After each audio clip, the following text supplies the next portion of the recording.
evening, everyone. Thank you so much for joining us for the second webinar of the International Statistical Classification Sprint. And it is a great pleasure to welcome you all to participate in the webinar. And unfortunately, the director of UNSD could not be with us today due to the meeting conflicts, but on behalf of UNSD, he also wants to welcome you all in this webinar. And today, this webinar is the second of the spring, jointly organized by the UN Network of Economic Statisticians and the UN Committee of Experts of International Statistical Classification to support the work on classification and also to discuss the way forward in developing an agile and responsive statistical classification system for official statistics. We are grateful that for the first webinar, this was well attended with over 240 participants online and about 30 participants here in the meeting. This really showed the importance and also the high interest in the field on the classification. And today we are also grateful to have many distinguished speakers to share their insight on this topic. So before we start the discussion, there are several housekeeping announcements that I would like to make. And the meeting will be recorded, and also please also mute yourself so that you will not able to disturb the the running of the meeting. And also today we have discussion session, and we also encourage you to actively participate in the session and also post message in the chat. So if you have experienced any technical problems for the meeting, please feel free to post a message in chat, and we UNSD will provide the support online. So without further ado, now I would like to pass the time to the chair of today's meeting, Claude Markey from Eurostat, in order to chair the meeting. So Claude, the floor is yours. Thank you. Thank you very much, Julian. And good morning, good afternoon, and good evening, everybody, also from my part. And welcome to this second webinar on international statistical classification. As Julian already mentioned, my name is Claude Markey. I work for Eurostat, for the Statistical Office of the European Community.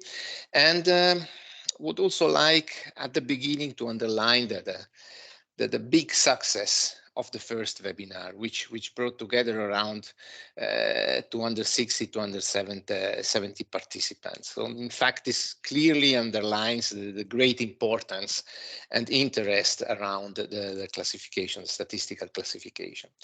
Today we will focus on ideas and mechanisms for evergreening and continuous update of classification, and on more efficient revision processes of classification through better cooperation and networking among statistical producers and users of classification for official statistics. So to conclude this first introductory part of the webinar, Franklin Asamoah from Statistics Canada, so Assistant Director in Statistics Canada, will briefly wrap up the outcomes and the central discussed point during the first webinar that took place last 25th of October. So, Franklin, the floor is yours, please. Thank you, Claude. Good morning, good afternoon, depending where you are. We are in the morning here, waking up. So I'll just go through brief important item or key aspect to remember from the last sprint. I'm doing it because I was chairing that first sprint as well. So and like Claude mentioned, Julian as well, it's clear now that we all here because again we recognize the importance of standards in general, statistical classification in particular, in data integration, data analysis, in the overall data building system we have across statistical agencies around the world. So what to remember from that first sprint? Some key points to remember. First is to, again, recognize that role. That's why you need to start. And then also we talked about a lot about the importance to invest in classification, in standard in general. And investing mean, in particular, to allocate appropriate resources that are needed to maintain this classification and standard in general. Also important to continue that maintenance, continue developing. It means that you need staff that overall will be developing their skills to maintain this standard. They will to make sure that they have the competencies to sustain the development and maintenance of statistical classification. Also important to consider definitely to adopt these metadata-driven approaches, like Canada presented in one of the presenters you have that day. So it's important to recognize the role of metadata in statistical when we build statistics. Also, we talked about the different ways of different governance around statistical classification, and we have the example of Europe, for example, where statistical classification are embedded in legislation, for example. So, and in other places is less in the legal framework is not necessarily embedded. So from there we learned that it's that approach is very interesting. It has a lot of advantages, but also we noticed that it's important to pay attention to the governance around it, because it can make it difficult, for example, to update more frequently. It's important also to provide the necessary support to countries, regional organization, and so on and so forth that are implementing this international classification. And also important to, like I already mentioned, to have regular revision cycles where we can anticipate the revision of classification to make sure that countries are able to plan and to adopt those classification in a more control and planned manner. And finally, another thing we need to take note of is that it's important also to keep updates all of the information around statistical international classification family. So those are some of the key elements that I took notes of that I wanted to read back to this group to make sure that we continue in that thing. Thank you. Thank you, Franklin, for remember these fundamental points discussed during the first webinar. After this introductory part, we may start with the more content part of the second webinar, starting by 3 presentations on how to coordinate, how to cooperate, and on the networking among partners. And these partners have not necessarily to be members of statistical world in the strict sense, but can also be external stakeholders. This to enable, to help, to support the process of updating classification. And let's start with an overview from the perspective of a trade association on how such an organization can and does contribute to the revision of statistical classification. And I give you the floor to Roberta Adinolfi from which is economic and the statistic manager of the European Apparel and Textile Confederation, Eurotex, for her presentation. So, Roberta, the floor is yours. Thank you very much, Mr. Mackie. Here, my presentation. Okay. Yeah. So good morning, good afternoon. And can you see the presentation? Yes. Huh? So just a few words before starting. As you said, I'm the Economic and Statistic Manager of Eurotex, the European Apparel and Textile Federation. My tasks include mainly the economic and analysis on the sector, but I'm also closely following the work on EU and international nomenclatures carried out by the European Commission, the Member States, the World Customs Organization, and the UNSD. So the presentation will give you an overview on the cooperation between the various stakeholders, focusing on the different steps of the revision process in the textile and clothing sector. It will also address the challenges and impact on the industry. Our members' federation represent in the EU some 190,000 companies with a turnover of 168 billion euros and employing 1.3 million workers.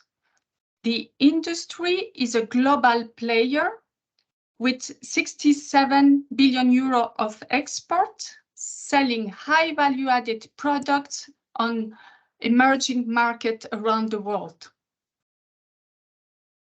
Euratex represents the sector in a wide range of meetings with EU institutions and with European and international stakeholders. And it's committed to defend the European textile and clothing industry, promote its values and strengths, and support its sustainable development. Euratex has more than 45 members representing the textile and clothing sector. Members are mainly textile and clothing manufacturers federations in the EU 27, but we also have members in Switzerland, Norway, UK, Serbia, and Turkey. Then we have the European branch associations, focusing on specific subsectors such as cotton, man-made fibers, or non-woven, for example. Besides, the membership includes some corresponding members and a partnership with few companies. But in general, companies are not a direct member of Euratex. They are members of our members' federations. We all know the importance of the role played by statistics. Data are important for the industry, economic operators, as well as for business associations, to monitor market developments, but also to support policy measures in the different strategic areas: skills, innovation, sustainability, and trade. However, it may be a challenge for Euratex to collect harmonized, detailed, and relevant data, as the textile sector is a fragmented industry with a complex value chain and a diversity of products. Companies also need detailed statistics to elaborate their business strategy, but they are at the same time complaining about the burden to report data, simply because they are receiving too many requests with too detailed information and are sometimes also facing a lack of resources. This slide shows the main statistics and related classifications we are using. There are, of course, hundreds of classifications, but Euratex is mainly using the classification of economic activities, so NACE and ESIC, when we are looking to EU and third countries' business indicators. We are also frequently using product classifications such as ProdCom, which provides statistics on the production of manufactured goods by enterprises in EU countries, and the combined nomenclature or harmonized systems to get trade figures. And here, for example, we have 1,500 codes headings, including subheadings relating to our sector, which is quite a lot. And finally, we also look to other classifications, as for example, the COICUP, to get EU consumption figures. Classification systems are an important tool to get reliable and comparable statistics across domains and countries, and also an important factor in the quality of statistical information. But to make them work, we need to consider some key conditions.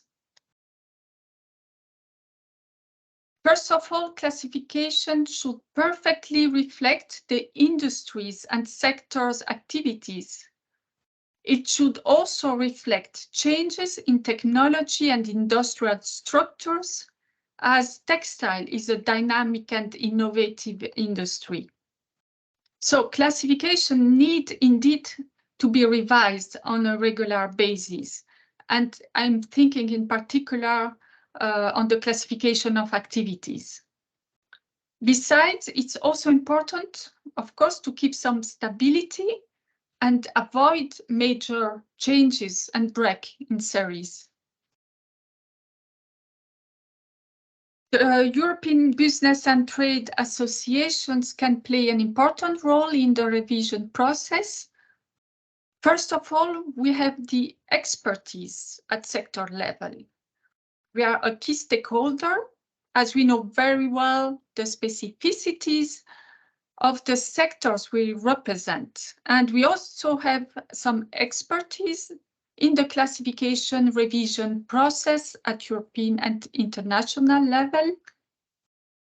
Our role is also to convince members about utility of the classifications and the necessity to dedicate time and effort to revise them.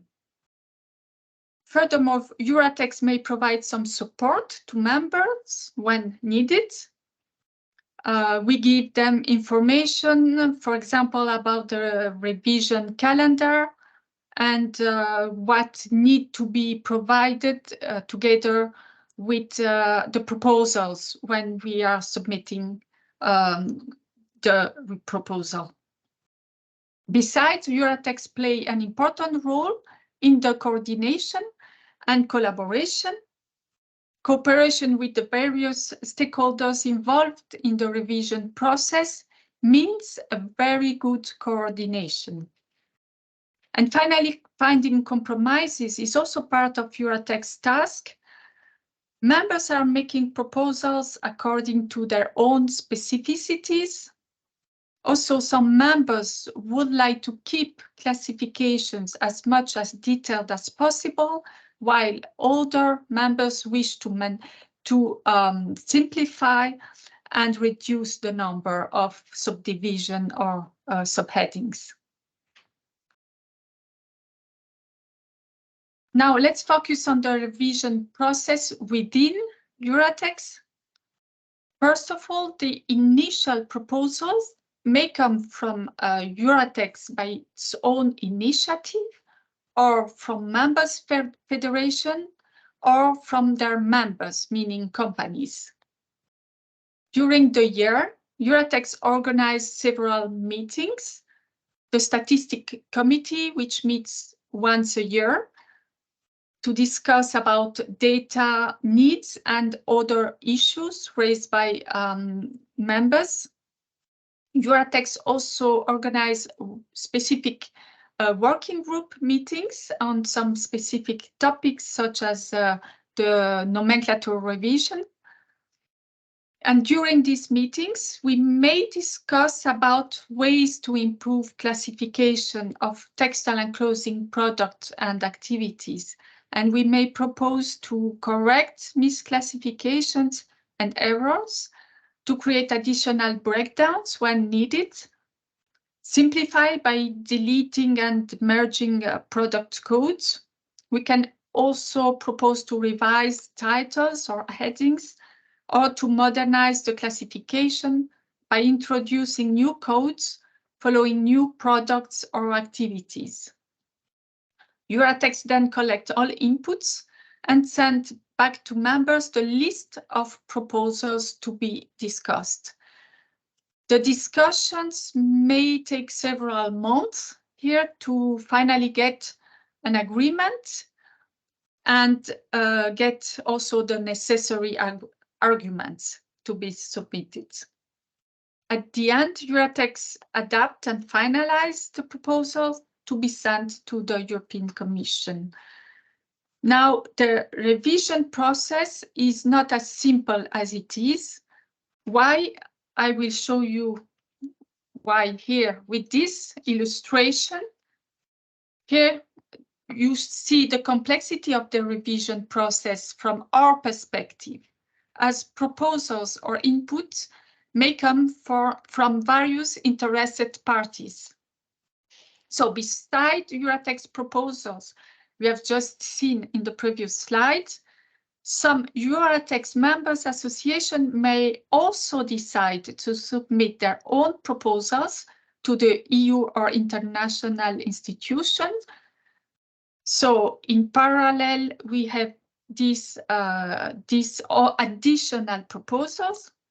On the other side, we have proposals coming from the Commission and international organizations, including proposals received from other interested parties and which may have an impact on our sector.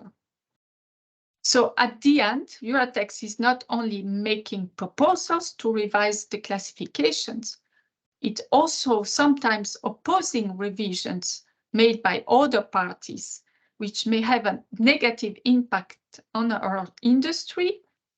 And if, for example, proposals do not take into account the sector specificities or production processes, or if proposals are considered too drastic for the industry, or if an important textile activity is moved outside the textile chapter.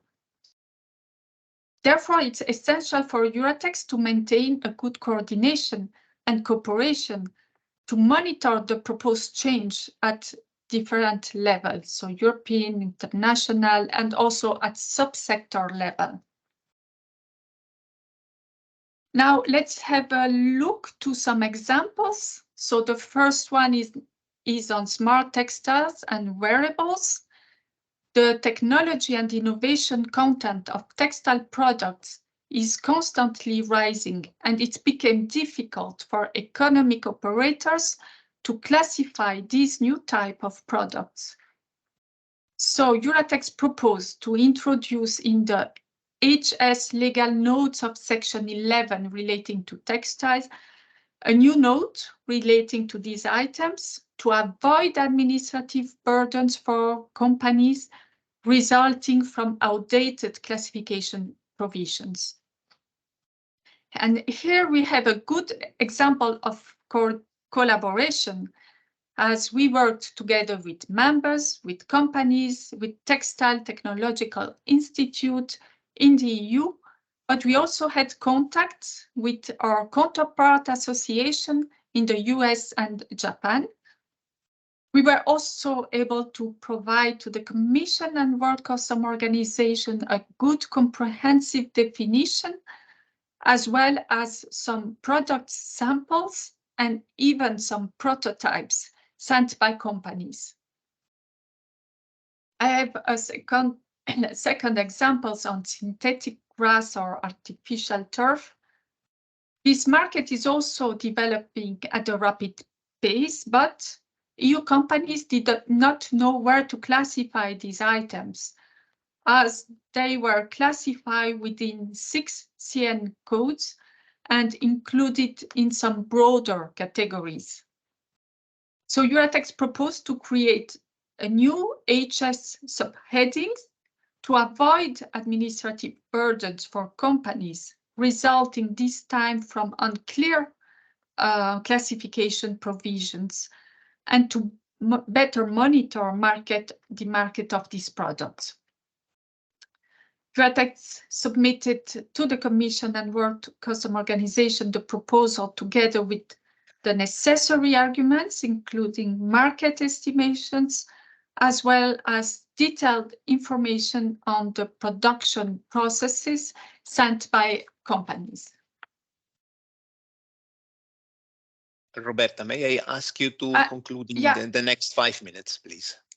Yes, so I will maybe skip this example, but I would like to give you this last example, if I may, on protective mask. I think it's interesting. With the COVID crisis, we saw the EU imports of face masks increasing at a spectacular rate.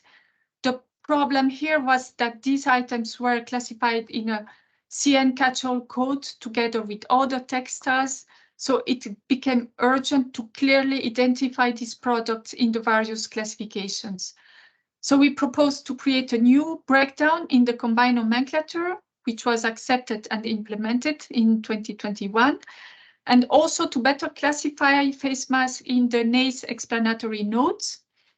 But it seems that this cannot be done yet because these items are not yet well identified in the harmonized system. So you see here an example of the impact that may arise from non-aligned classifications revision cycles between different EU classification, but also between the EU and international classifications. So I will conclude here. The appropriate identification of a product or activity within a classification is crucial for the industry. Classifications must be revised on a more regular basis to reflect changes in technology and industrial structures and to adapt to the new commercial and economic realities. The European business and trade associations can play an important role in the monitoring and revision of EU and international nomenclatures.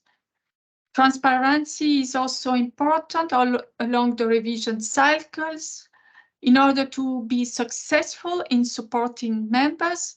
So we need also information from the Commission, for example, on the revision deadlines, meeting calendars, etc. And last but not least, cooperation and coordination with interested parties is crucial during the consultation phase and during the revision process. And this is all from me. Thanks. Thank you very much, Roberta, and for this very clear and interesting presentation.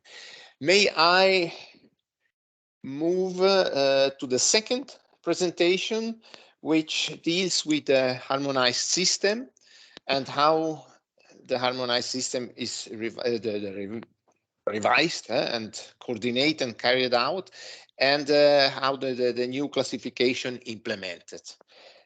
For that, I give the floor to Ulla Larsson, Technical Officer, Tariff and Trade Affairs of the World Customs Organization. Ulla, the floor is yours.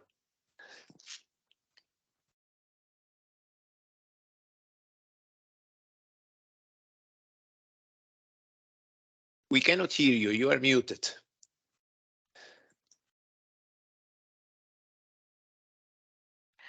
Sorry about that. I also have the wrong slide, so I'll try and arrange that. That's what it should be.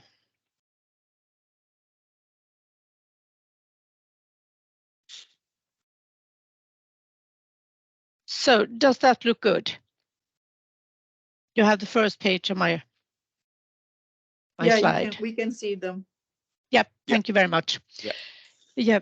Thank you, Chairperson. My name is Ulla Larsson and I work at the WCO since 2021. And before that, I was working on the HS for my national administration, also involving my participation as a delegate to the CN committee, for example, and the HS committees of the European Union. So I can well remember the different proposals mentioned here by Roberta.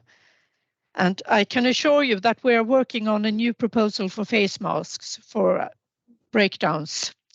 So it will be easier in the future for you to identify them also at CN level. I am here to talk to you about the review cycle of the harmonized system. And sorry, yeah, there it is. I would like to begin by talking about the harmonized system itself, just to make you, the ones of you who are not acquainted with it, a little bit more familiar. And the HS, as we call it, is created under the International Convention on the Harmonized Commodity Description and Coding System. And it entered into force in 1988. The nomenclature is included in the form of an annex. And this annex has been updated on a number of occasions. You can see the different age, the yearly versions here. We had one in 92, one in 96, etc. So this is regular updates.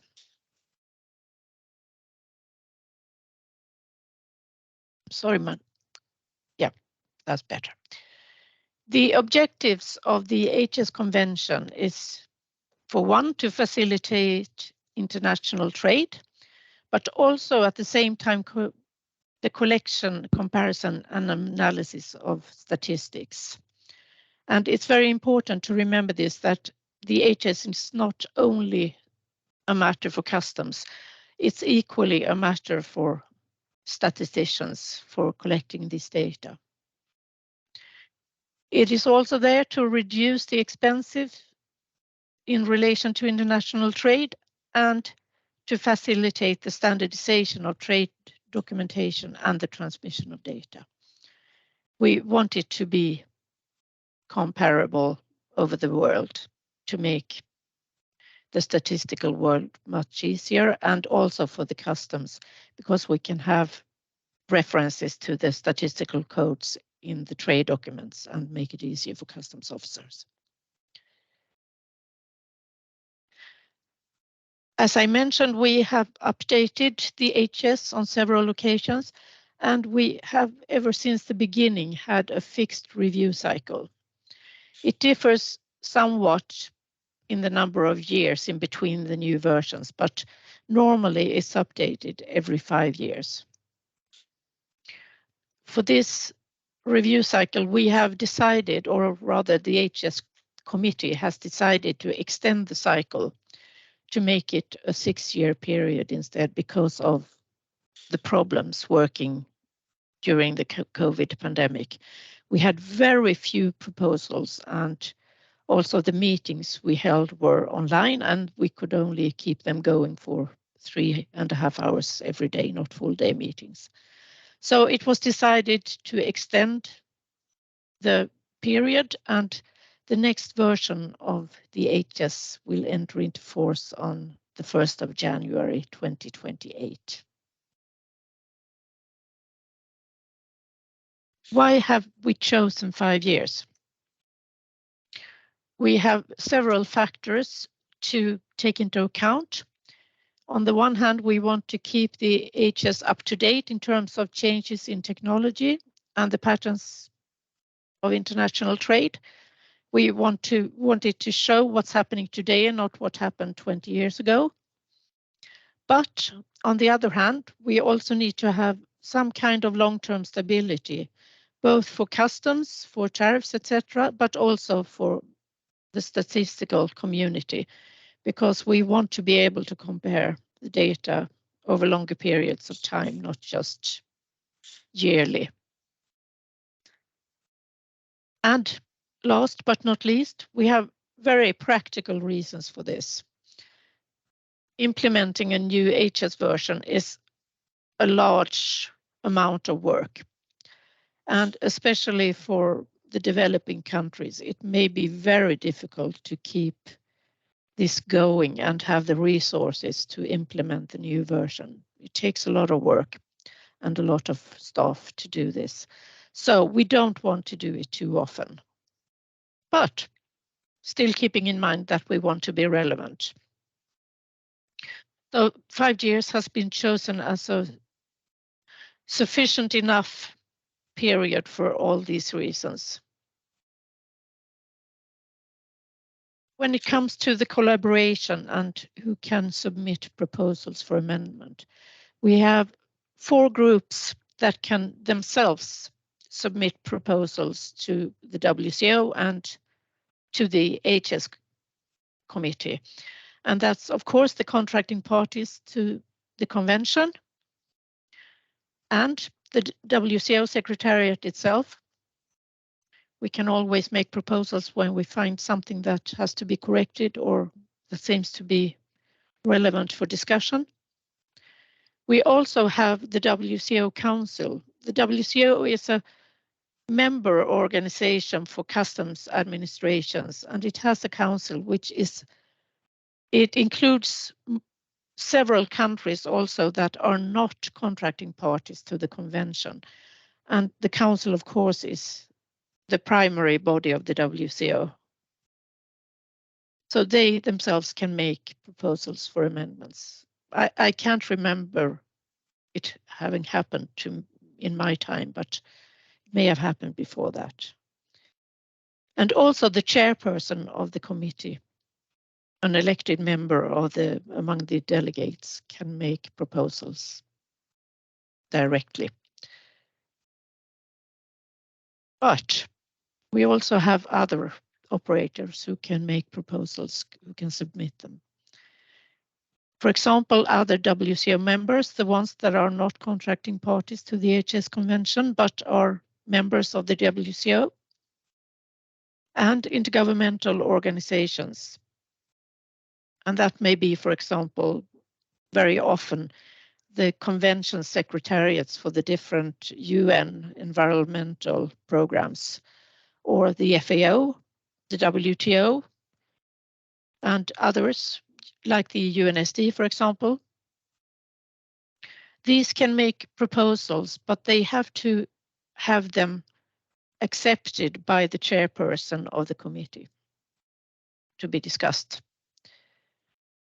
We can also accept proposals from the private sector, and that includes trade and industry bodies like Euratex, for example, and non-governmental organizations. In this case, for example, Euratex turns to the European members of the WCO committee and ask for their cooperation to submit the proposals to the WCO. They don't make them directly to the HS committee. So if you are a private sector representative or an NGO, you have to go via one of the actual members or the contracting parties of the HS Convention.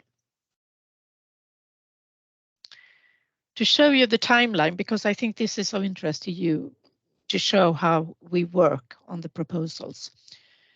Every new cycle begins immediately after the approval of the Council approval of the previous version. The last version we have, the current one, was approved by the Council in June 2019. And in November 2019, we started the work on the new review cycle for new amendments to be discussed. And this is done in a body called the HS Review Subcommittee, which only purpose is to discuss amendments to the nomenclature and to the explanatory notes that are consequential to the amendments to the nomenclature. These discussions go on between, in this case, 2019 up until 2024. During this time, every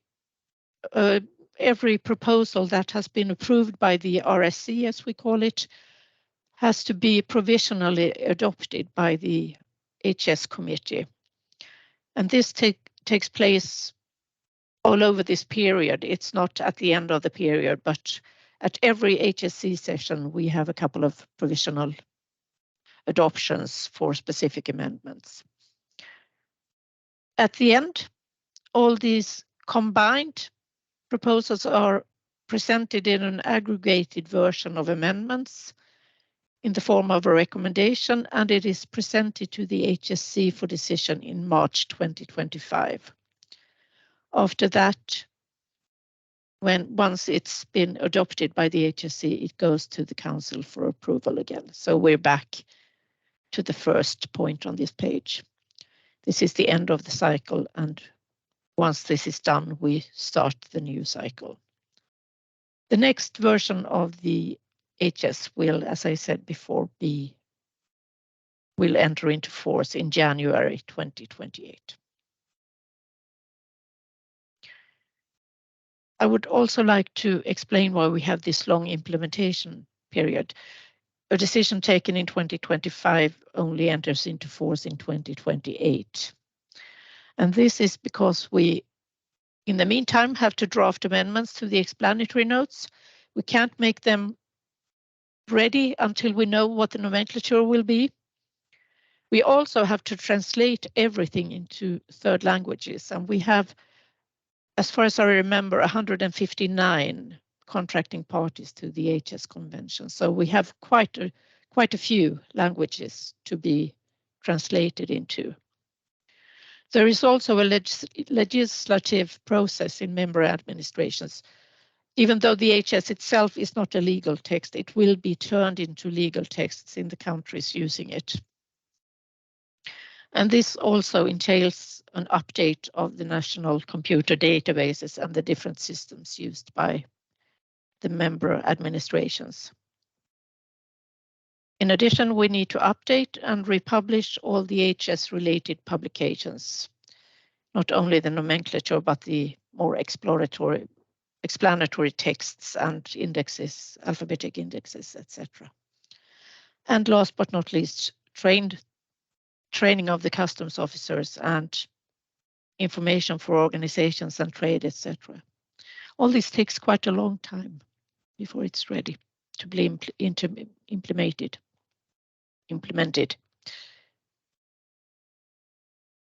We can, in the intersession, have changes, which happens, for example, to the European combined nomenclature, but also to other national tariffs. If there is an urgent need for updates, there can be a recommendation from the WCO Council inviting members to make changes to their national tariffs. The good thing about this is that we will have prepared a text to be used in the national tariffs. Even though the different countries may do this voluntarily on their own accord, the wording of the different subheadings may be different, and the data may not be comparable anyway. So this is a good way of doing it, by deciding how to word the different national nomenclatures and following the same basis in every country. I think we will skip this because we have said quite a lot already. On the cooperation with other stakeholders, I would like to present a proposal which is discussed at this time. We're halfway through, and it covers meat and cheese substitutes. And it is a proposal submitted to the WCO by FAO in this particular proposal.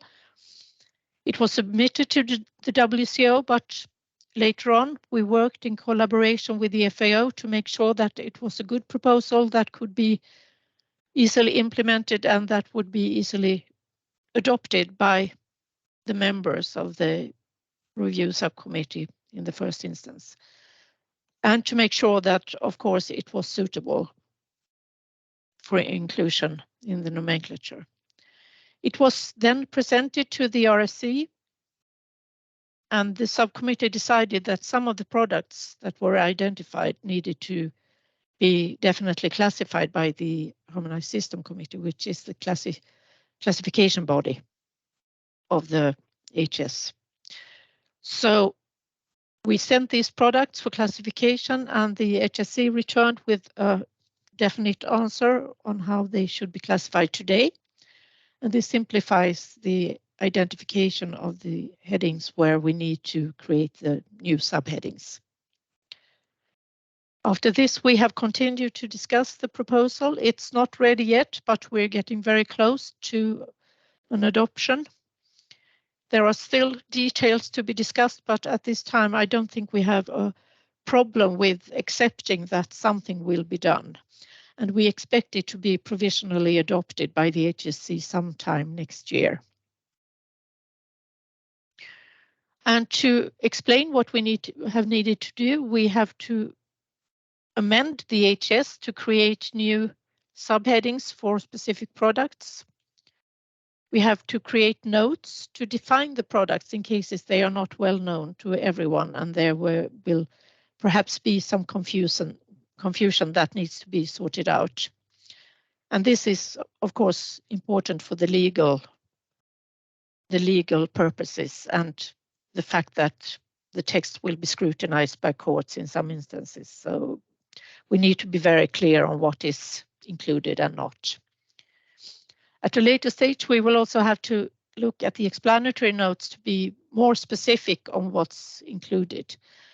The explanatory notes are not, they don't mention everything, but they are aimed at making the interpretation easier for everyone using the HS. And as we have classified a couple of products, we are also in a position where we can publish classification opinions. And these are the decisions made by the HS committee for classification of the products that were a bit complicated to define the classification of. So these are the steps we may take in regard of this specific proposal. And finally, I would like to just mention a couple of the benefits that we at the WCO see with having this fixed review cycle. We have a constant review of the nomenclature to keep it up to date. And this means we are already working on similar things, and we don't have to have a startup period training or getting new delegates familiar with the way we're working and things like that. We simply go on forever. And since the work is always ongoing, a proposal that is not finalized in time to be included in the next version will be automatically carried over to the next review cycle. So it doesn't mean that it will not be done. We just have to wait a little bit to have it implemented. This also means that the interested parties I mentioned before, they can make requests or proposals at any time. We don't have to wait for a specific period where it's open for making proposals. So anytime you have something of interest, you can submit it to the WCO. And also the delegates to the subcommittee coming here regularly twice a year are well aware of how we do this.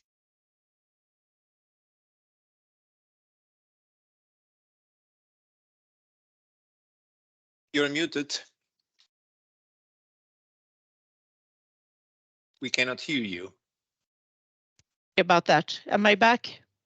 Yeah, you are. Yeah. When did you lose me? On this slide or earlier? No. The last 2 or 3 sentences. Okay. Yeah.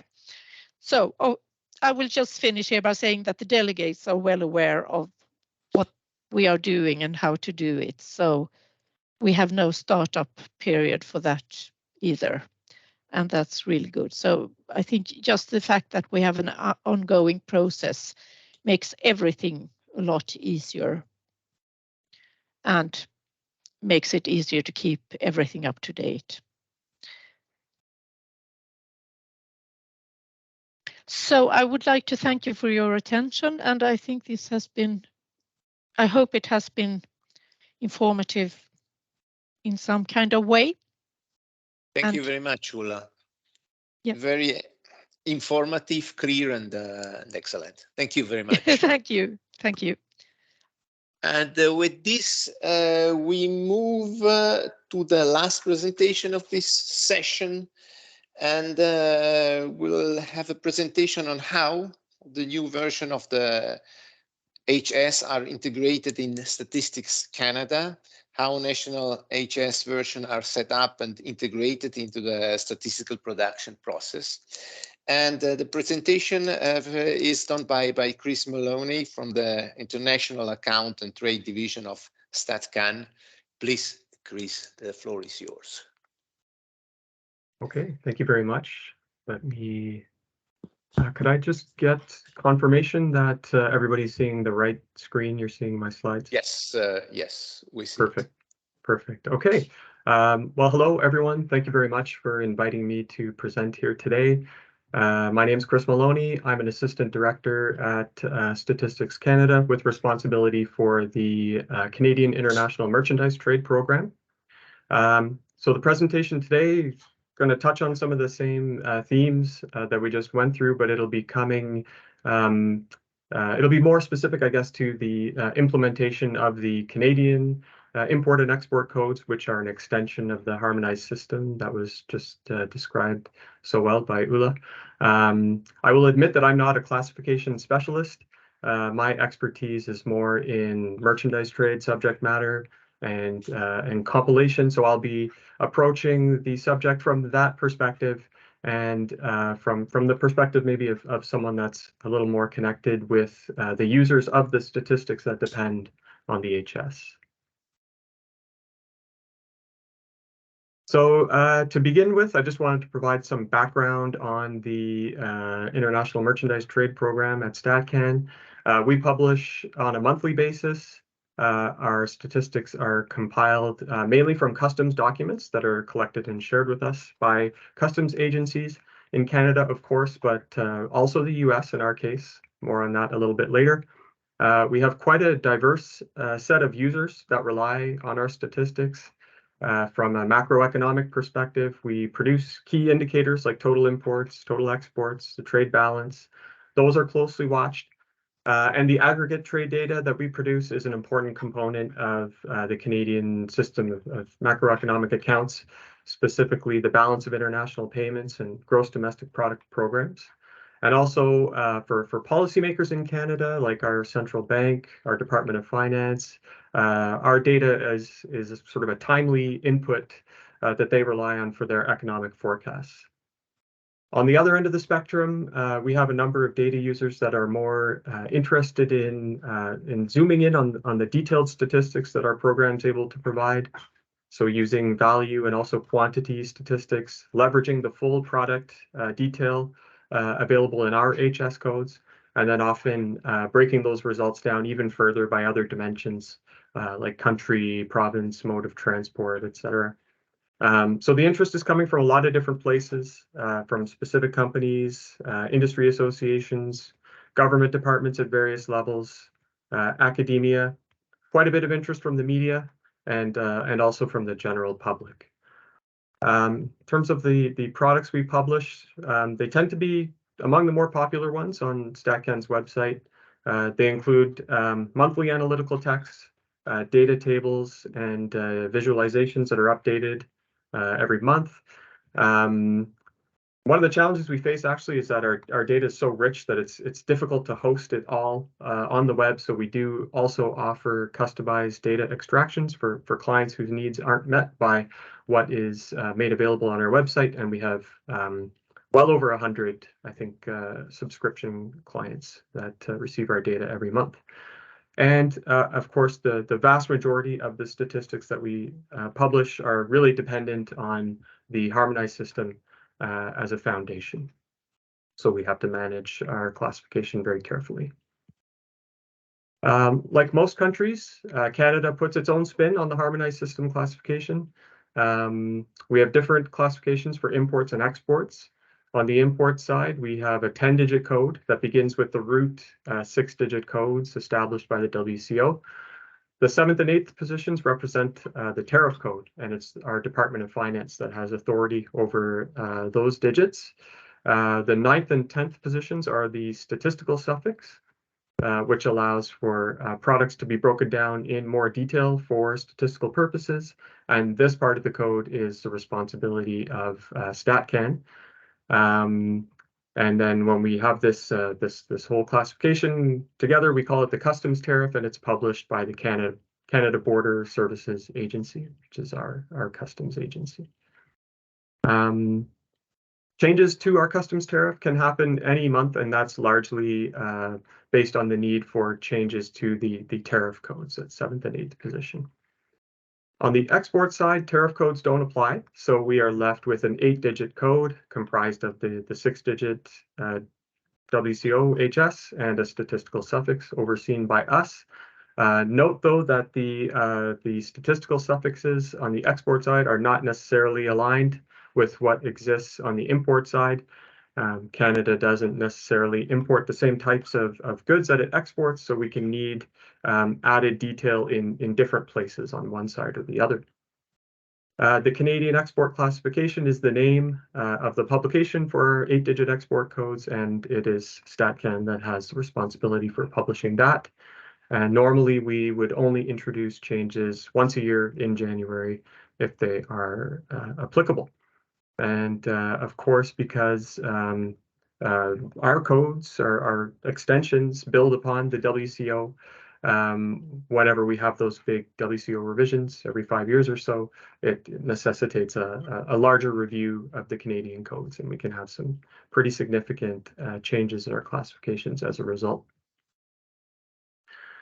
In terms of the update process, the way we do things in Canada, we treat the HS as kind of a living classification, I will say, meaning that rather than completely replacing one version with another, we introduce changes to our codes as needed on a monthly basis.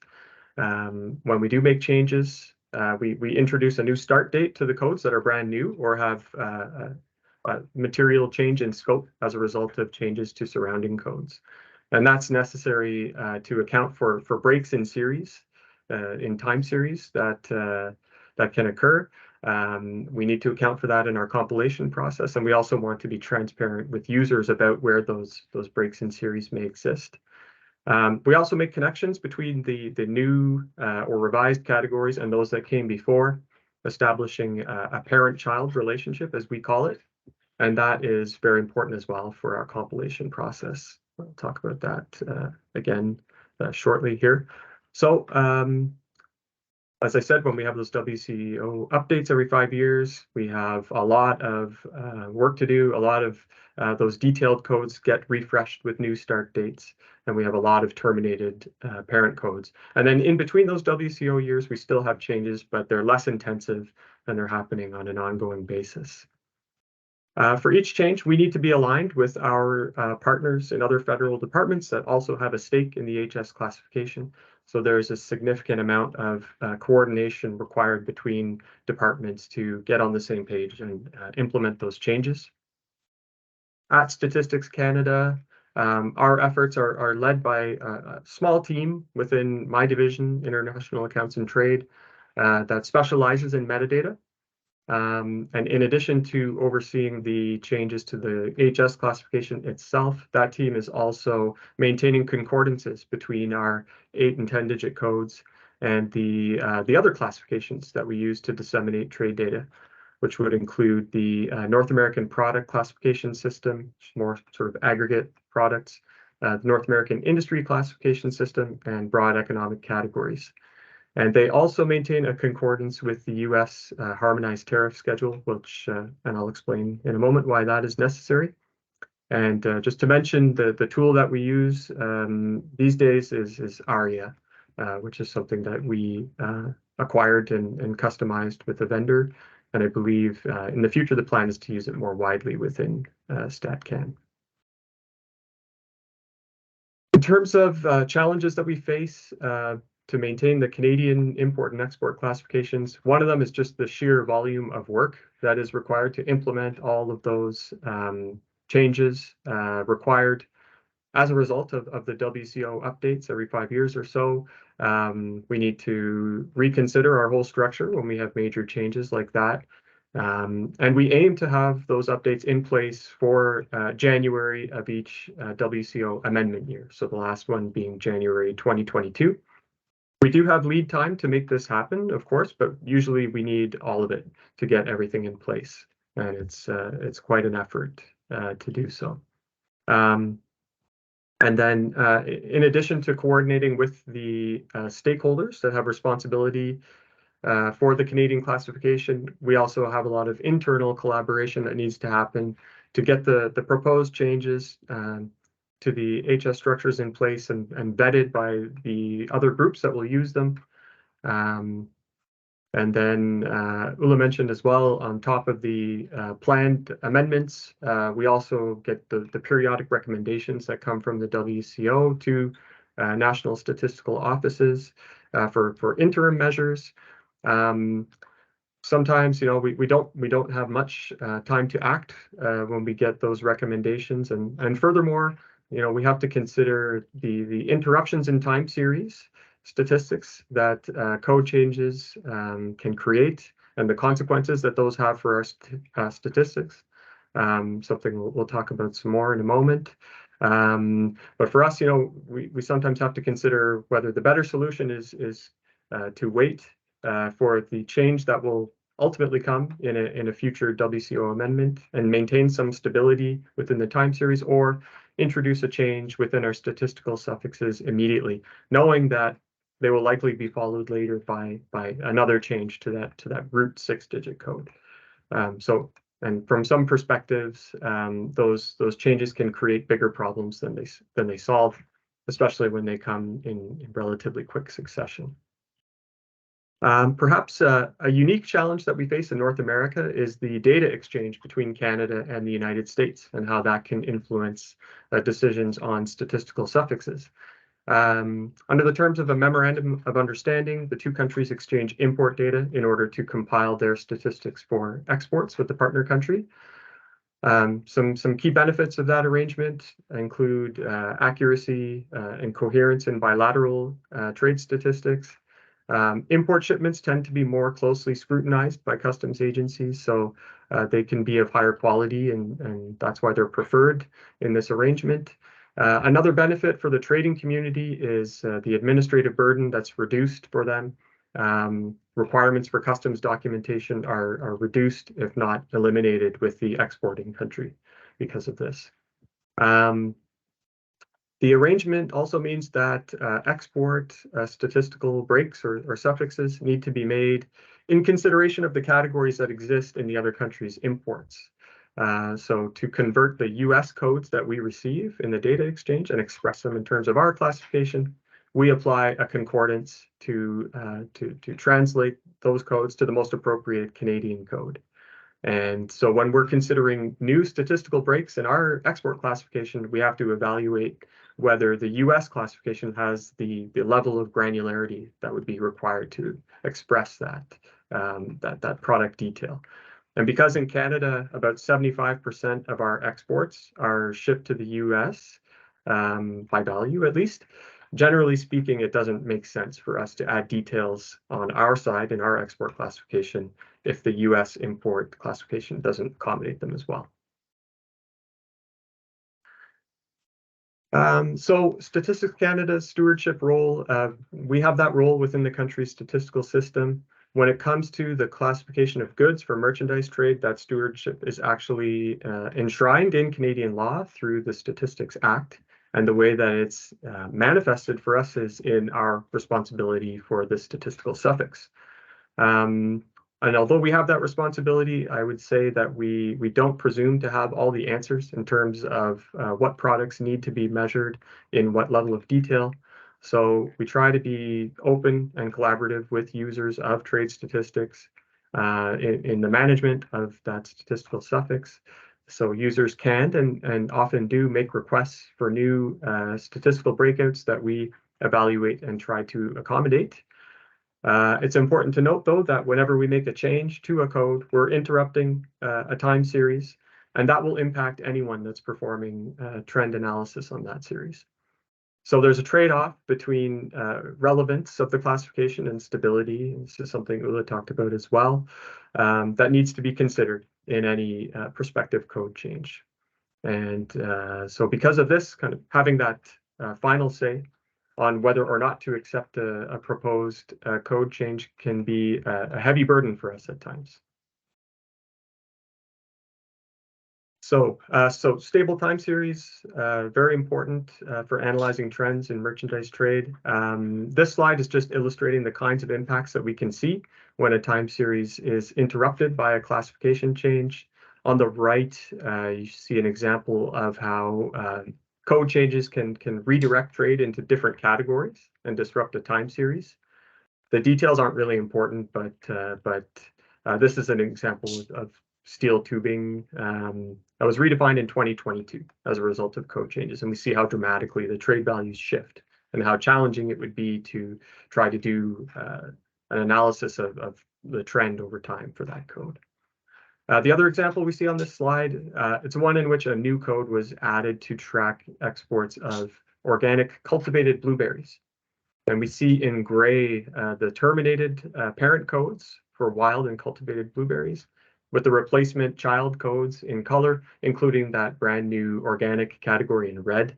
I don't know about the details of what went into the creation of this code, but I suspect there was an expectation that it would be more robust.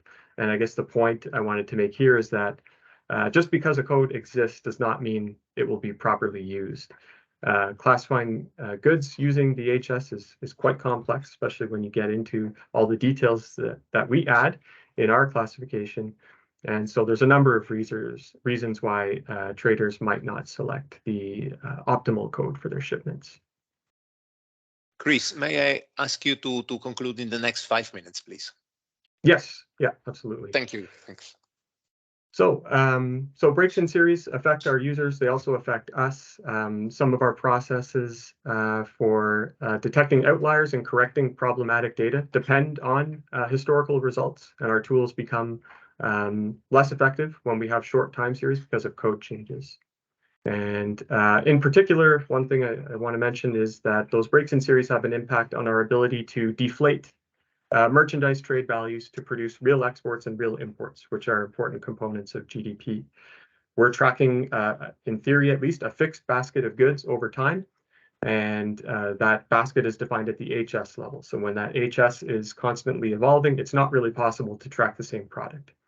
We have methods to help us kind of bridge those breaks in series, but they're not perfect, and in the end, we can get a bit of deterioration of the quality of the output of those important statistics, and some noise that makes it more difficult for us to analyze movements in prices and volumes.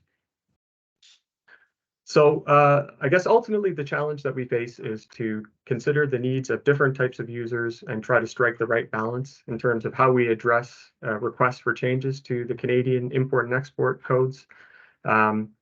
Obviously, we recognize that HS changes are necessary to reflect the evolving products and tariff treatments. The WCO revisions, the tariff code changes we receive are always applied as scheduled. That's not something that will change.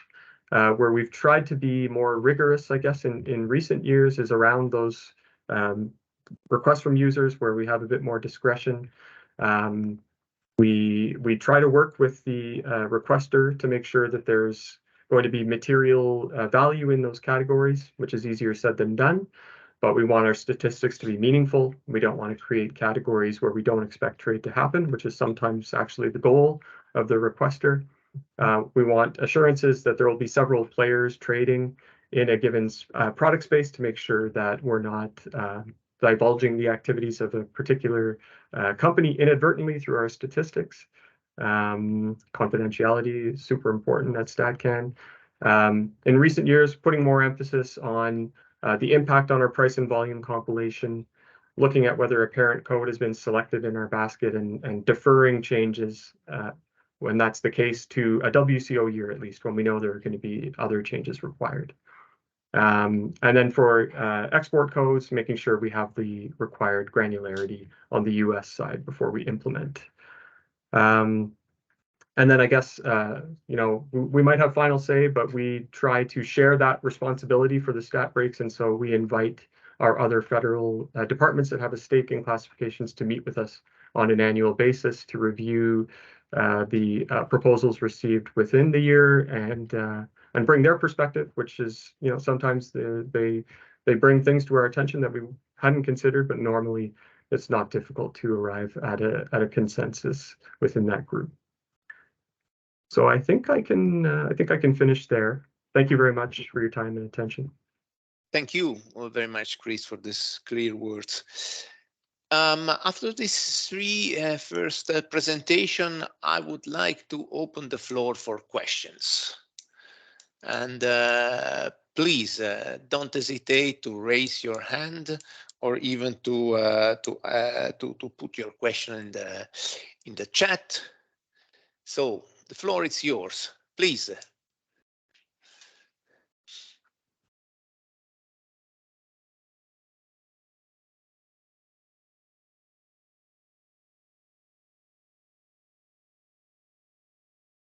No questions? Everything was so clear. No, there is done. Please go ahead. Thanks, Claude. Chris, is actually a question for you, and it's in relation to, like, the as you mentioned, the frequency of some of the updates to your codes, and obviously the creation of breaks and series.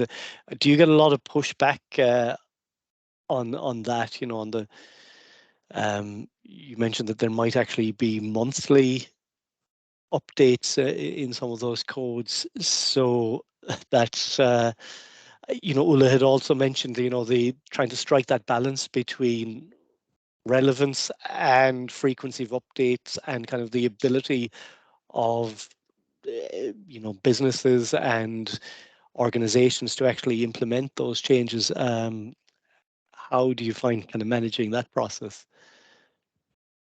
Yeah, that's a good question. I guess in terms of the monthly changes, those are not changes that we would implement by our choice. It's usually a package coming from our Department of Finance, a change to tariff, which I suppose is as a result of some new legislation that needs to be implemented, and that's where we can see the really frequent changes that happen every month. For what we can control, certainly the statistical breaks, we try to keep them to annual changes once a year with the January, if applicable. And again, I think we're tending to push a little bit more on the stability side, maybe sacrificing a little bit of that relevance. Honestly, I have not had a lot of experience with user complaints about the frequency of changes.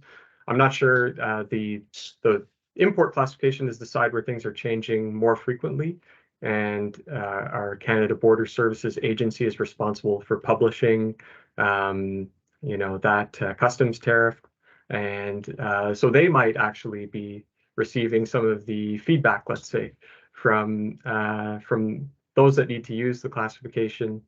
But ultimately, I don't think there's much that we can do about that, just given that the changes are mainly coming from tariffs. Thanks. Thank you. I see Alexander Ortiz has raised his hand. Please, Alexander.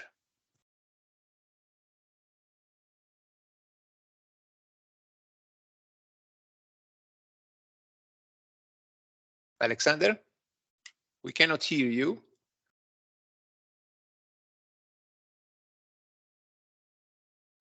No. No. No more hand. No, excuse me. No problem. No problem. Are there other questions to the presenters?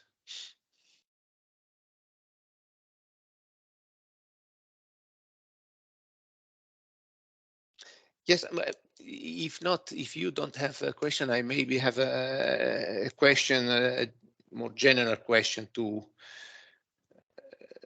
Roberta, and maybe also to Ulla.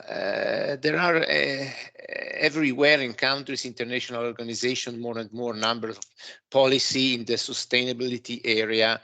And my question is your sector already planning, thinking, preparing input for some major nomenclature or classification revision proposal in this framework, or is this something that will come and you will react as soon as the question and the problem, the issues will be raised.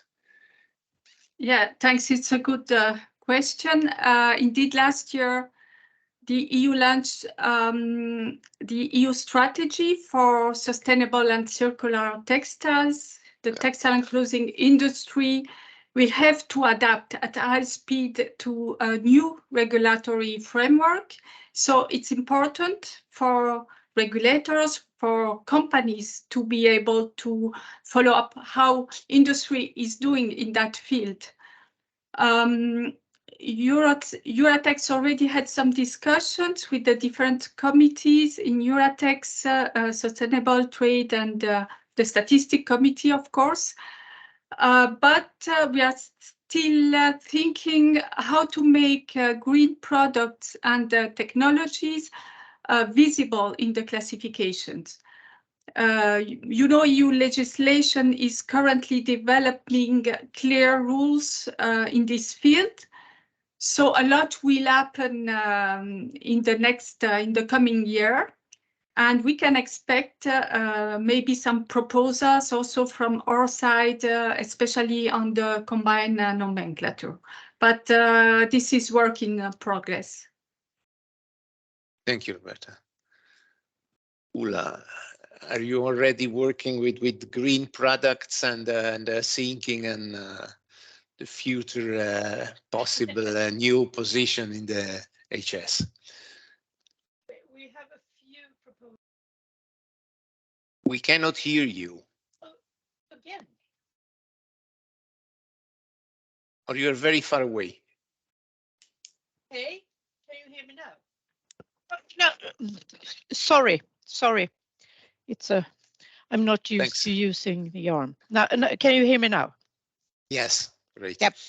Yeah, we try to start working on the green products and also on sustainability.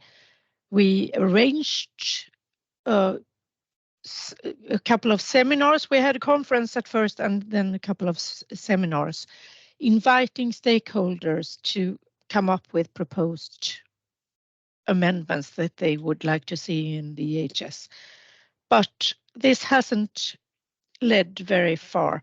The problem is that the WCO itself cannot define what products we should cover because we are depending on others to tell us what they want to look into. We can't define the products. We can't sit here making up possible interests of other organizations because the customs itself has no interest. We are working as a tool for other organizations and administrations to do checks for certain kinds of products or to collect data for other organizations. So we can't make the proposals ourselves, and unfortunately the administrations and organizations we are trying to cooperate with find it very difficult to define the products. So we are working on some proposal for single-use plastics, and we are also working on waste, and we have a tradition of working with the UNEP for hazardous chemicals and things like that. So that's ongoing. It's been going on for decades. So that's work as normal, but we have a problem not receiving proposals. We would have liked to have a lot more, but there's nothing we can do about that. And we tried by inviting people to the seminars, but unfortunately it's not been very, very successful. Thank you, Ulla. So if there are no other questions, no more questions to the presenters of this session. Claude, yes. There is a question in the chat. Sorry, yes. And the question in the chat is there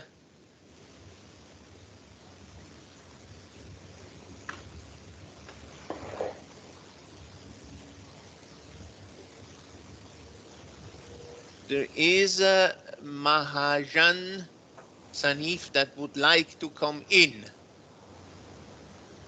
but he is not able to raise his hand. Yes, here you are.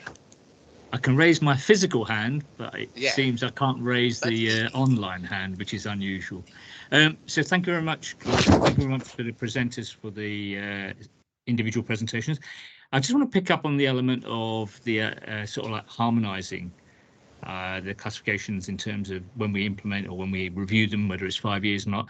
I think that is a considerable challenge whereby you probably do not have a perfect answer.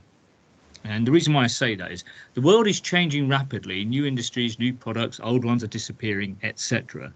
I think we might need to start thinking about there are certain classifications we would like to group because they got links to harmonize them more when we update them. And there are certain classifications, they're too far apart. But at the same time, our users do not want us to be updating these too frequently. But at the same time, they want us to make sure we reflect the modern products classified in an appropriate way. So there's a clear tension between stability, comparability, being relevant and up to date. And I think in the SNA and the BPM, we've harmonized the guidance, but we haven't harmonized, for example, when countries implement the guidance. So there's a cost to the producers. If you make the update of the classifications too frequent, I'm not so sure if all the producers will be able to maintain that update because of the cost process. So there's various dynamics. But I think there are some things that we can do to harmonize the updating process, but also bear in mind the pressure and the stress it may produce on us, as well as the impact on our users. Thank you. Thank you, Sanjeev. Any comments from the presenters?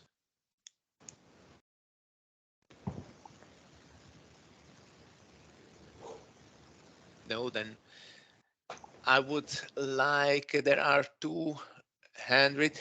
We don't have a lot of time for questions. May I ask you to be very short in your question, very brief? Claudia, Andrea, please, you can start with your question. Thank you, Claude. Thank you for the interesting presentation of all panelists. And I would like to ask Chris from the StatCan about these concordance tables or concordance between classifications from the harmonized system and to the other classifications when you have more than one possibility to include the harmonized system and for instance the ISIC, because there are some tables in the UNSD webpage. However, there are no correspondence tables for harmonized system and this ISIC. Okay.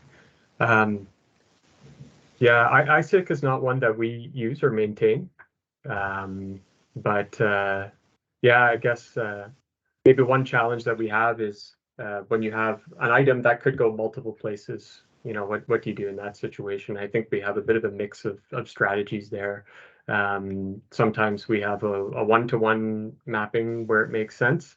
I know with our mapping to the North American product classification, it gets messy. What we do, we make a one-time concordance to the best possible category, and then we kind of use our metadata as it evolves to maybe introduce splits in terms of, you know, multiple categories receiving some HS value just based on the definitions of our metadata and the trade values associated with them. So that's one strategy that we employ, for example, to deal with the problem of maybe multiple categories being appropriate for a given code. Thank you. Thank you. Richard, you have 1 minute for your question. Okay. I'd just like to thank the presenters for their interesting presentations, and I pretty much echo Sanjeev's comments.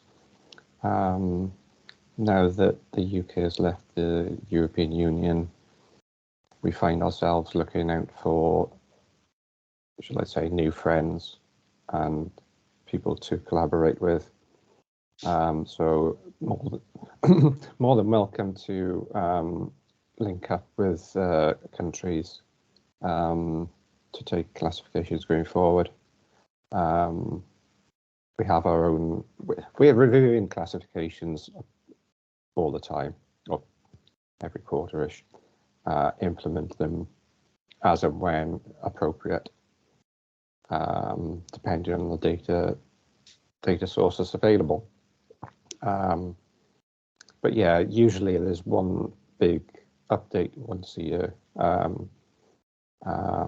But yeah, our anomaly really is, or the oddity for the UK is non-monetary gold, which is very volatile. And if anybody has any sort of comments on that subject, given that it's a hot topic for the BPM and SNA update, along with crypto, which I appreciate that's more of a kind of a financial subject, but yeah, appreciate reach out to anybody that is willing to discuss their own issues and oddities. Thank you. Thank you. Thank you, Richard. So you know the UK is looking for classification friends, so to be able to exchange views and to discuss. Okay. After that, I will propose we move to the next block of presentation, and which touches several fundamental elements of the context of classification. So the cooperation and networking among statistical offices, the evergreening, the update of classification, the integration of regional and global working arrangement, and the use of classification for integrated statistics. And this with the example of NAICS, so the Industrial Classification System of North America, which is managed by and run by a permanent committee composed by Statistical Office of Canada, Mexico, and the US. And we will start with a presentation by Franklin Asomugh from StatCan, on the cooperation and the collaboration work for the revision of statistical classification at the North American reality, and as well as the Canadian experience a little bit, so the national point of view in this context. So, Franklin, go ahead, please. Thank you. I'm just gonna show my slides. Just please confirm if you can see. Yeah. All right. Thank you very much. Again, quick introduction. So thank you, Claude. Franklin Asomugh, Assistant Director at the Center for Statistical and Data Standards, StatCan. I've been involved with standard in general for probably the last 12 years here at StatCan. Overall, StatCan probably 18 years now. Also involved with the UNSD on different committees. I chaired the committee for the revision of ISIC, for example, also involved in other committees for revision of various classifications. The presentation for today, I will, like Claude was saying, was focused on the collaboration at the regional level, meaning our North American part, Canada, US, and Mexico. We're gonna be using the example of NAICS to showcase how we collaborate to revise this classification. So the presentation today, I'll do the first part kind of for the overreaching area, the trilateral piece for the 3 countries, and then we really wanted to also showcase at how each country is integrated with that committee, because it's important to kind of show that there's a overall committee, but still each country is still managing its own way of, for example, consulting, so on and so forth, as you will hear. So I will present the Canadian piece as well, and then Vincent Russo will talk about the US perspective. Geraldo Durante Alcantara will talk about the Mexican experience within this trilateral committee. So again, we try to provide as much information as possible in the slide, but of course, this is a sprint. I have to really sprint, so I'm not going to read all of the detail that you have on the slide. So I'll leave it to you to kind of read it, get more information. I was trying to just extract some of the key messages in each of those slides. So in terms of where this trilateral study committee coming from, basically, I was not there at the time, but we tried to go back to the history to see how it started, and we could try. I could trace collaboration in the interest of making developing something a common reference tool between the three countries starting in the early 90s. There was already at that time an interest to making sure that we have a tool that is that permit how to be more integrated in terms of data comparability, or because of, again, the intensive evolution of the three countries having economies more and more integrated. So the discussion started way back. And then we have around the 1994, you all remember the North American Free Trade Agreement that came along. And all of that kind of reinforced the idea to have this tool, this classification that would ease the way we say we do analysis, to compare data between the three countries. So basically, the first committee notes that I encountered was in 1995, there was a meeting in Ottawa where the three countries agree on the first time on what we call trilateral agreement under the NAICS, so that to really kick off the NAICS implementation for the three countries. So NAICS, again, it's as you know, it's our tool to collect, disseminate data on all economic activities. Around that NAICS, the update of the NAICS, there's a governance structure which is represented basically by this steering committee. The committee meets at least 3 times a year. I say at least because depending on the amount of work, for example, when NAICS was developed, there was a lot of work to be done. So the committees met more than 3 times a year. But as things evolve, it's been is more and more, the work is more stable. So the 3 years meeting schedule is in place, but sometimes you have to meet more if it needs to be. So the committee is led by representatives of the 3 countries. Mostly they are executive level, so people that have the role to represent their organization, to make decisions, because again, they are actually trilateral agreement between 3 countries. So in that group, we of course we have 3 languages actually. You have the French, you have the English, you have the Spanish. So all of these things needs to be taken into account, as well as we in terms of the discussion. What I think is important, I want to emphasize it again, is that the 3 countries each has a full-time permanent resources dedicated to the revision of NAICS and the other classification or product, for example, that we also have under this steering committee, is very, very important, because again, without that, it would be very difficult to do any type of work together and be able to update the NAICS as often as we do. So the revision process of the NAICS, is continuous. It's as soon as we publish the last version, we're already working on future revisions.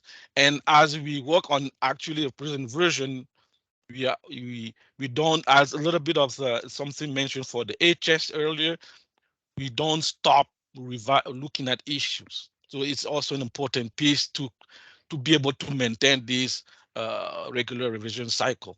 So the agenda for the Trilateral Committee influence the agenda for each country, as you will understand the way we work.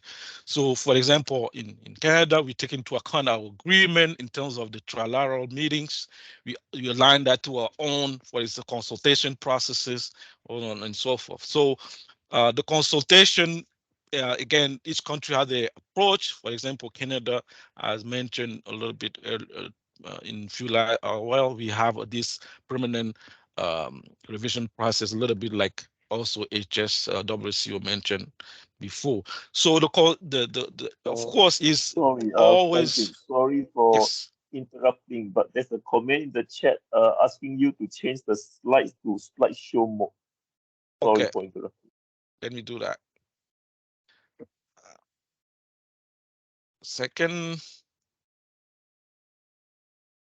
It's coming. There we go. See better? Looks fine. Hopefully it's the same for everyone else. Yeah. Okay, so okay, so again, I was just going to mention that the revision, the consultation process or the revision process for the next it's multidimensional.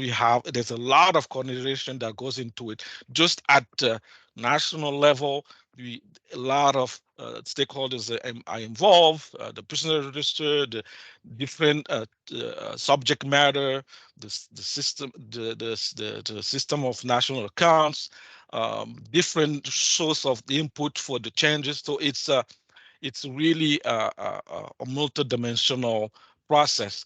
So that's where one of the reasons why it's really need to have this a plan revision cycle is to be able to have everyone at the table consistently with a predetermined dates where we need to agree on things. So it's important to note that. So in terms of the process, something also maybe I wanted to mention, again, very important to take into account the different expertise around, because again, as a standard unit that we have at StatCan, of course, we can't do everything. We can't be expert on everything. That's why it's important to collaborate with experts of different subject matter domains.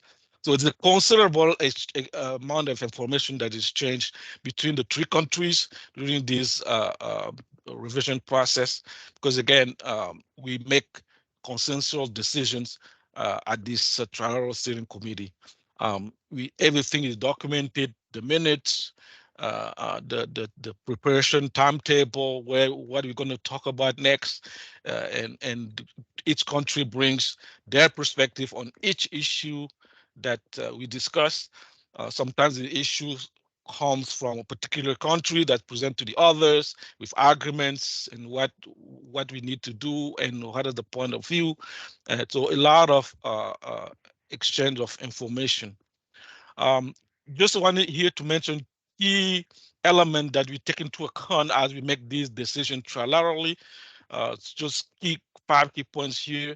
Of course, we respect the classification framework for consistency, because we want to make sure that the way we make decision, we make it consistent year after year. So of course, like I mentioned, we work by consensus. We want to make sure that when you agree on something, we all agree. Even sometimes we can agree to disagree. We don't do voting and this kind of thing. We really want to make sure that we understand the issue, and when we make a decision, we agree for that decision, even if sometimes it doesn't necessarily fit completely for example, our national interest, but we can recognize that this is the best way to classify for example, an activity, even if at this point Canada doesn't do it that way, but we know this is the best way to do that, and we would have a trilateral agreement on things, on something, on terms of classification. So important to respect classification principle. Important to keep that flexibility, between the countries. At some level, we will agree. At some level, we will leave it to the national, more kind of national perspective. For example, the next six digit is more for national specificities. And within the classification, this agreement has embedded. So you would know at certain level, you will know whether it's if it's a trilateral agreement, or this is only a class shared between the US and Mexico, or between Canada and Mexico, or so on and so forth. So all of that information is embedded in the classification. So like I was saying here, sometimes you can agree to disagree. For example, I have an example of on the wholesale trade. It was very difficult to agree on lowest level. We only agree at the 2-digit level of NAICS. Basically, these are kind of the quickly some of the things that happening at the trilateral level. Just jumping really quick on just to show some of the national experience of that. Mexico will present after me, and then the US. So just some quick notes on the Canadian perspective on this. Canada, again, we have that dedicated group that work on NAICS under the CSDA, the Center for Statistical Data Standards. We have about 5 various, so 5 to 7 people that work in the unit to revise the NAICS and the NAPS. And on top of that, you have the chief for the whole section, then you have the assistant director, you have the director. So all these groups are dedicated to standard, to modern standard. Is really important. Or if you don't have that, it would be very difficult to do any regular revision and update. So 5 years, of course, in Canada, recently we've been introduced what we call evergreening. Evergreening means here that within the 5-year revision cycle, if there's a consensus among main data users or producers around a particular theme within the classification, we can decide to make a change before the end of the revision cycle. An example of that is recently when Canada legalized the cannabis use across the supply chain. We had to make a change. We were early on in the revision cycle. We couldn't wait for the 5 years before we did that. There was a strong need for new next industries, and then we did that. Important to maintain this ongoing collaboration with internally with our subject matter. We're in constant talk and consultation with them. That's why we also, by experience, we notice that usually users don't wait for the opportunity to submit a change. They're going to do it when they go through a problem. They don't going to wait for this time, that time to revise. If they notice they have a problem, they will send a request right away. Okay, we can classify this, we can do that. Then, so based on that, we really open to a permanent revision cycle. Someone can send the request anytime during the cycle. We only have a deadline to be able to consider a change in the next revision. So that's what only thing that we set up. So we work with various users across the government, across country. Our consultation with Canadian. We don't necessarily have a particular interest to a particular association or groups. As that kind is really is important to consult Canadian. So anyone that has an interest in the classification can submit a request for change. Recently, NAICS has been adopted as official industry classification across the Canadian government, it was already de facto that, but we never done that this way in terms of actually officializing it and making it the mandatory classification to be used across the government of Canada. Just a few notes on the consultation itself in Canada. Like I mentioned, a lot of people involved. We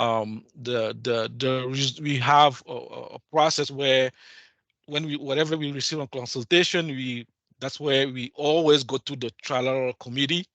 So all of the inputs, even if sometimes it's only the Canadian interest at the 60G, we will still bring it to the committee to make sure that they are aware of some of the things that we're being asked to change in NAICS.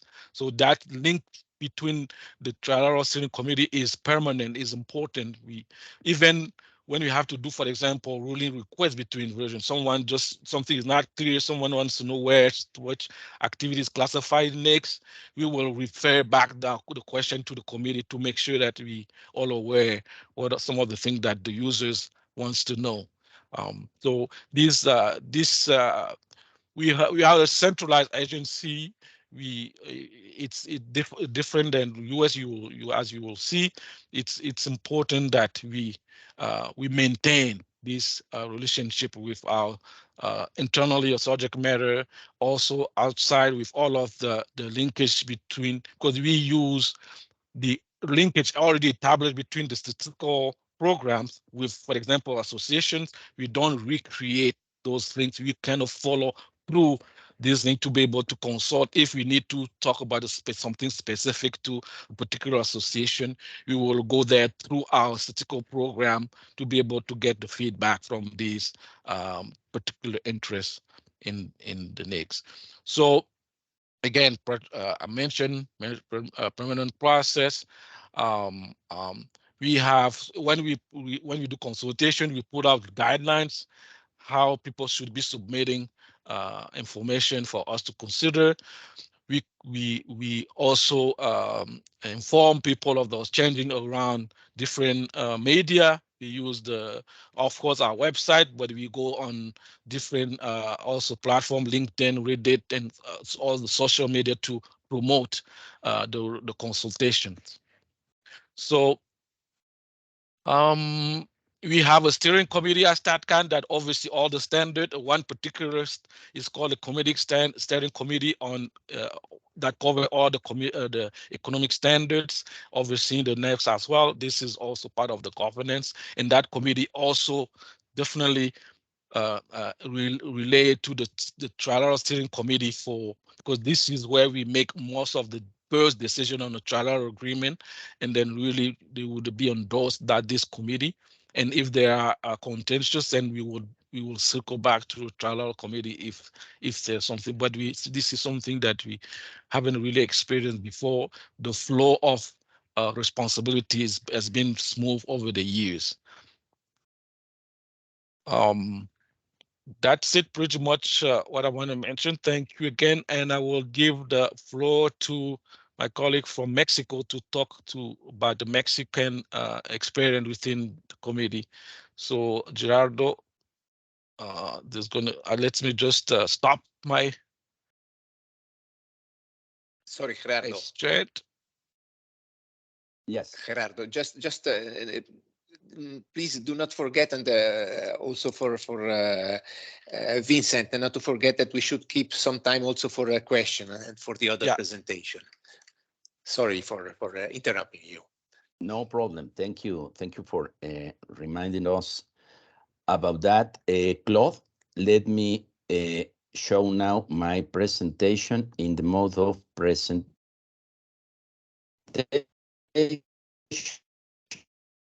Put this in my screen, is that right? Yes. Perfect. Thank you for confirming, Claude. Hello, everyone. Good morning, good afternoon, good night, wherever you are. Let me introduce myself. My name is Gerardo Duran. I'm Deputy Director General of Economic Administrative Records at the National Institute of Statistics and Geography, INEGI. And I would like to comment on behalf of the Trilateral Steering Committee in the Mexican side that I'm now the representative to be in charge of doing this presentation. So on behalf of my colleagues, Eva Castillo, Carlos Valladolid, Mayer Fallena and Carmen Anda.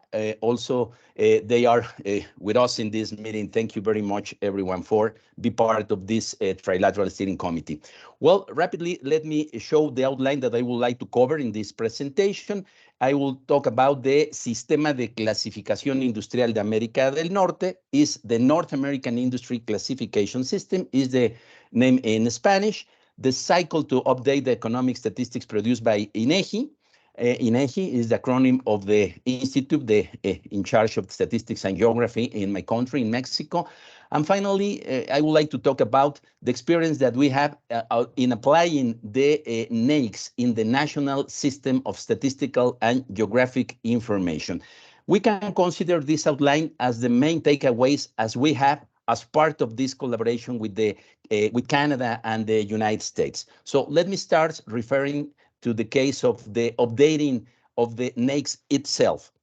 As part of the updating, I would like to enhance some aspects that was a comment also by my colleague Franklin Asumo, that is in the left part, in the bottom of this circle. These are the 4 components that are related to the update of CIAN Mexico.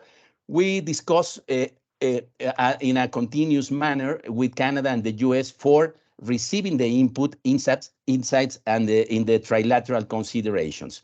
Other important part are the user's requirement. I'm referring to the right in the top, the public consultation, that is a piece that is also so relevant. I would like to highlight that many times the request, the questions, some insights that are provided by users definitely are guiding our work, our guidance, our work in the national level, and of course for providing some inputs to the trilateral discussions. So the other 2 components are focused to the international trends and best practices. Of course, we are aware of the ISIC and other aspects that are using our colleagues in Europe as the NACE. And of course, the experience that we have collecting directly the information through the statistical program. So let me now stop in the case of the relevance of the public consultation. So as Franklin mentioned, we are doing this 5-year period for updating the NAICS, the CIAN, and the current version that we have is now in Mexico, the 2023. So as part of this trilateral discussion, proposals that are a result of the discussion with Canada and the US, and finally, in the case of the global consultation, that we are receiving some input that are affecting, for example, the trilateral agreements. Of course, is necessary the consensus, the discussion with Canada and the United States. We have other kind of requests or questions or suggestions from users when we are doing the global the public consultation in Mexico. So for that, these proposals that are focused to the national level are only shared with the Trilateral Steering Committee for talking about that in this trilateral perspective, but finally are strictly for the application here in Mexico. Of course, strictly the proposals that proceed are part of the version of the NAICS that we are updating. Another important component that is part of the updating that we are have in the case of NAICS in Mexico is provided by the economic census. In fact, next year in 2024, we will carry out the economic census in Mexico. It's the big opportunity to maintain and give also an update to the statistical business register in my country, and especially for identifying changes in the economic activities, which are also useful to update the following version of the NAICS. As Franklin mentioned during the starting session today in this webinar, it's important to really give the relevance to the maintenance and the update of the classification. So for that, regardless the dedicated resources that we have in Mexico for this purpose, I would like to highlight that we have a high-level group in charge of analyzing the impact of changes in our NAICS in Mexico. So this group is aimed to analyze the proposals that we are receiving, for example, in the trilateral discussions, as part also of the public consultations. And with that, we decide in a collegiate manner the leverage of this implementation of NAICS in the economic programs of INEGI. In this second part, I would like to mention rapidly the case of the cycle to update the economic statistics that we are producing at INEGI. In 2015, the governing board that we have at INEGI approved guidelines that is dedicated to the cycle for updating the economic statistics here at INEGI. So the NAICS is an important component. In fact, is the start for updating the economic statistics in order to provide the information about the new structure of the economic activities, and particularly with that, we are also revising the weighting structure in the economic activities, especially in the case of the business surveys, the price indices, and of course for the national accounts. So for that, also, again, the economic census is a pillar for this purpose. As you can see now in this slide, this pillar that is the economic census is relevant for updating the statistical business register that you can see in the left side of the slide. In the right side, you can see the NAICS Mexico, and in the bottom, these are the programs that we are updating in the case of the revision of the economic structure as part of the updated that we achieved with the update of NAICS, and particularly I'm talking about the price indices, business surveys, and system of the national accounts. Of course, the use of administrative records is very important for us in Mexico for that. So our final takeaway is regarding the use of the NAICS by government agencies in the country. In fact, in 2009, we decided that the NAICS will be mandatory for the use by the government agencies in the compilation, analysis, and dissemination of economic statistics. And it was established officially in our system, in our law of the national system of statistical and geographic information. So for that, we are organizing in this long history of 14 years, meetings and training sessions with federal and state agencies, as well as with several municipalities. A concrete example of the use of NAICS in Mexico is regarding the linking of the statistical business register. You can imagine that we are including, of course, the NAICS code as one of the fields that is part of the statistical business register in Mexico. So for that reason, this linking allows us the generation of a new indicator in the case of the information that is provided by the public enterprise that is responsible for providing electricity in Mexico, that is the CFE, that is the acronym in Spanish. So with that, we are also producing information. We have also the advantage that our statistical business register has a public part, that is the Directory of Economic Units. So the NAICS code is one of the variables that we are publishing in each establishment. And this information is so useful for economic analysis that is now carried out by government agencies. So I would like to finish my intervention mentioning that we are in the idea for strengthening the institutional arrangements and work programs with the government agencies, providing technical support and training, but we are based on the idea for creating specific guidelines for implementing the NAICS in our system, in our information system of Mexico, establishing how to apply the classification system and the follow-up on agreed action. In fact, we are now still in development of these guidelines. I would like to, again, thank you for this opportunity. And now I will pass the word to my colleague, Vincent Rousseau from the United States. I will stop sharing my screen. Thank you very much. Thank you, Gerardo. Thank you, Gerardo.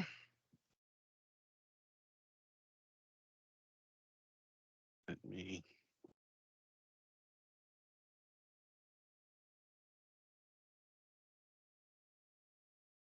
Okay. Hello, everyone. I'm Vincent Rousseau. I'm in the U.S. Bureau of Labor Statistics, and I work on industrial price inflation there. But in this context here, I'm here as the co-chair of the U.S. Economic Classification Policy Committee. My co-chair, Faye Dorset, is on the call as well.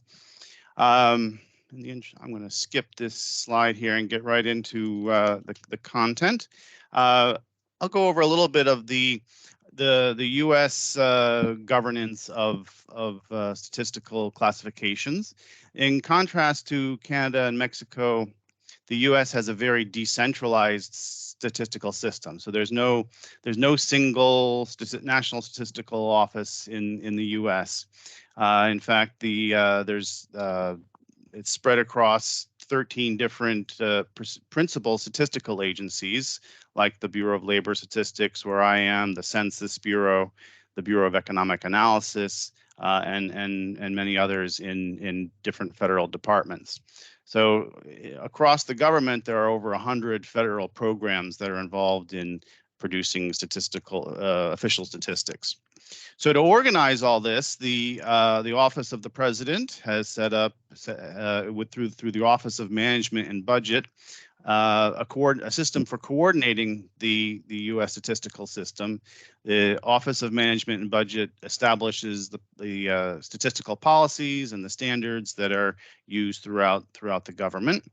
And specifically for governance of economic classifications, it has established the Economic Classification Policy Committee, the ECPC, and it's the ECPC that advises the Office of Management and Budget on activity and product classification. So, of course, the North American Industrial Classification and the North American Product Classification, NAICS and NAPS.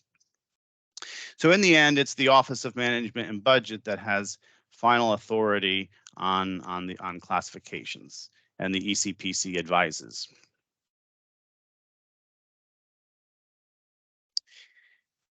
In terms of our networks, we have an internal network, an intra-governmental network that I'll speak to here, and then in the next slide I'll speak to the external network. Within the intra-governmental, obviously, as I said, the Office of Management and Budget is the core, and it operates through the ECPC. And in the ECPC, we have 3 core agencies that contribute and manage the relationship with Canada and Mexico as well. And these 3 agencies account for areas of national accounts, the national accounts and the Bureau of Economic Analysis. In the Census Bureau, there's the economic census, the trade statistics, as well as periodic surveys. And then in the Bureau of Labor Statistics, we have another business register that's in BLS, and employment statistics and industry prices where I am. All this work of the ECPC is supported by a permanent classification staff that Faye Dorset, my co-chair, oversees this staff, and they provide the research and the maintenance and for the development and as well as implementation of the various classifications, and their work is essential to the success of the work within the country and also the trilateral work. But in being a very decentralized system, we also have to get input from other subject matter areas. And so we have members of the ECPC from our departments of agriculture, transportation, energy, and education. And they provide additional input from their departmental perspectives. All these inputs come into the ECPC from other government agencies and then gets fed back to the Office of Management and Budget in the form of recommendations.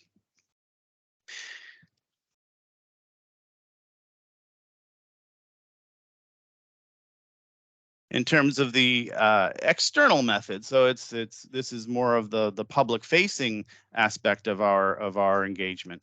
The Office of Management and Budget conducts the public consultation for NAICS, for our industry classifications, and they use the mode of the Federal Register notice to advertise the consultation periods. Our process is a little bit more constrained or formalized, let's say, than what you heard from Canada. We have 2 comment periods before each revision, and for the example of the 2027 revision, this consultation period will open about next year at this time in December of 2024, where we'll solicit proposals for the 2027 revision. And then in October of 2025, we'll publish the recommendations from the ECPC. And these consultations are typically about 60 days for comment. And with each consultation, we do extensive outreach to industry and trade associations. We heard earlier from Eurotex about how important these are to these types of organizations representing industry. They value statistics greatly and have a lot of input on particularly innovations and changes. So this outreach is very important. The various statistical agencies in the U.S. also advertise the open consultation periods through their channels and their networks. And throughout the revision cycle, not just during the public consultation period, the staff at Census, the classification staff, regularly monitor the correspondence that they receive, and this is how and over time they accumulate a list of issues that need to be addressed, and these form the basis of our research agenda. So there's always antenna up about issues that need to be addressed in the classification.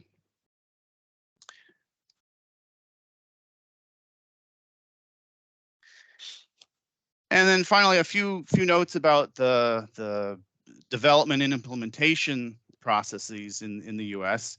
As I mentioned, the Census Bureau maintains that permanent full-time staff. I think you've heard from all of us about the importance of this. This is about 20. The staff is about 20 people, and divided between development and implementation. I'll also note that in the U.S., the NAICS is fixed, so we do not make updates between revisions, which again is something of a contrast with Canada. And this ensures for us that there's a consistent basis for all the programs that are sharing the same reference period for a NAICS, that they're all implementing the same version. Or if they refer to a certain version of NAICS, we know exactly what the content of that system is. There's an emphasis through all this on integrating data and using classifications for this, not just regionally to compare with Canada and Mexico, but also for across the U.S. statistical system as well, for wherever industry and product data are referenced, that there's some, and in our business registers as well, that there is a common understanding and a linkages that are made possible because of this. One example is the newish Manufacturing International Trade Report that is now presenting annual trade data on a NAPS basis and using an HS and NAPS correspondence to achieve that. So I think one important message is about all these classifications is that it's the data integration that it allows and makes possible that makes that's really important to emphasize here. So with that, I will conclude, and I think we can go to questions. Thanks, Claude. Thank you very much to the trio of the Trilateral Steering Committee, Franklin, Gerardo, and Vincent, and for this clear and instructive presentation. In order to conclude this session, I will give the floor to Claudia De Camino. She's Chief of Economic Statistical Unit of the ECLAC Statistical Division, who will talk us about standardization and harmonization of international classification in Latin America and the Caribbean region, as well as its implementation in the statistical production. So, Claudia, the floor is yours, please. Thank you, Claude, and good day to all. From the ECLAC Statistics Division, we are very glad to be invited from the organizers of the Network of Economic Statistics to this second webinar of the International Statistical Classification Sprint. And I'm going to talk to you about the importance of classifications to harmonize economic statistics in Latin American and the Caribbean region, because although classifications represent a fundamental pillar in the compilation of economic statistics in countries, as we could see in the previous presentations, in international organizations, they are key to harmonize economic statistics. And next, please. Through this presentation, we are going to show the main economic statistics produced in the ECLAC Statistic Division, and we will address the standardization of economic statistics in national accounts, economic surveys, external sector statistics, and prices. Next, please. The economic statistics of Latin American and the Caribbean region are processed and harmonized at the Statistic Division and disseminated at CEPALSTAT, the ECLAC database for Latin American and Caribbean countries, which covers 33 member countries plus 14 associated countries for GDP and national accounts, prices, sectoral statistics, international trade and balance of payment, public sector, and financial and monetary sector. In addition, next please. In addition, the Statistic Division disseminates economic statistics in the Statistical Yearbook, where you will find selected economic figures and charts for different domains, including national accounts, trade, and balance of payment, as well as prices. Next, please.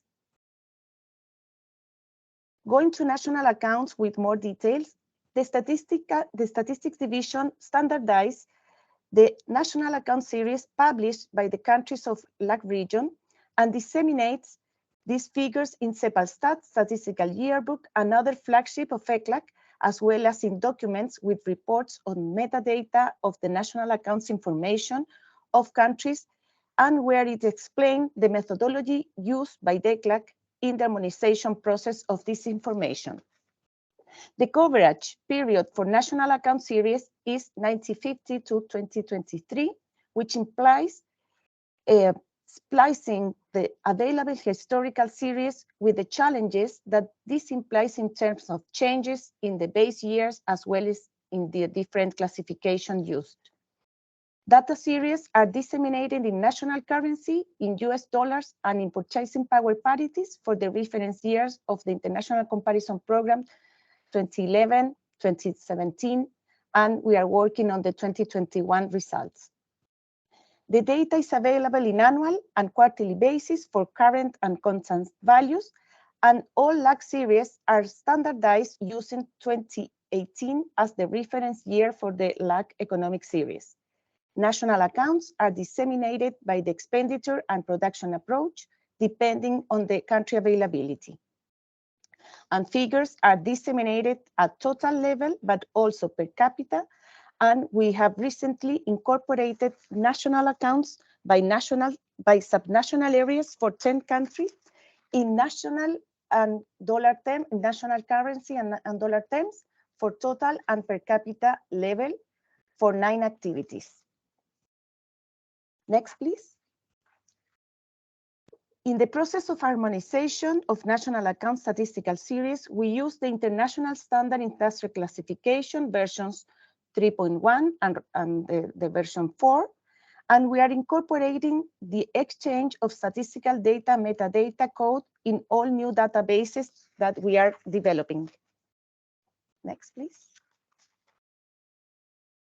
However, we face many challenges to standardize national account statistics in LAC countries, starting with the fact that there is an heterogeneous level of adoption of the system of national accounts 2011 in LAC region with lags in the implementations. And as I mentioned before, there are some countries that don't compile national accounts by expenditure approach. And the coexistence of different ways of presenting the information, for example, there are countries that publish their information on a chain basis, while most of the countries of the region still publish on a fixed basis, despite the fact that the chain basis is the recommended form by the SNI 2008. There are also challenges to harmonize economic activities among countries because some of them use national classifiers and national version of the ISIC.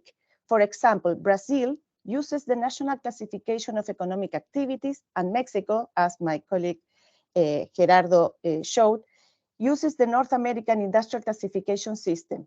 So there are challenges to build historical series too when there are updates in classifiers along the periods of these series.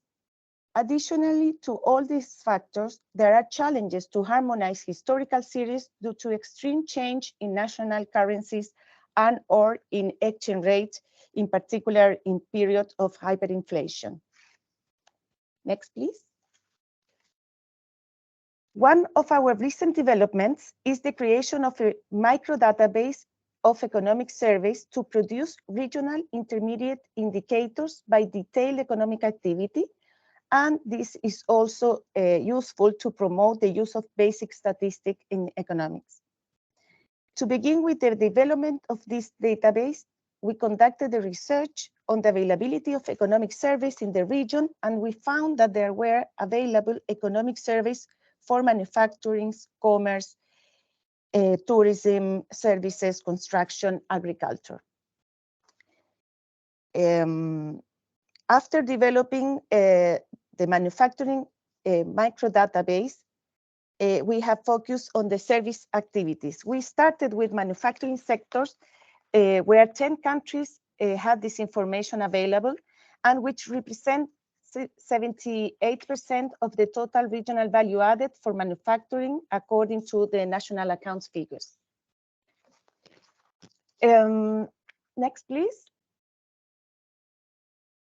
Thank you. For the manufacturing activity in LAC, we have worked on selected indicators which provide with information for macroeconomic aggregate as well as granular information on employment by economic activity, sex, remuneration, and consumption of electricity, for instance.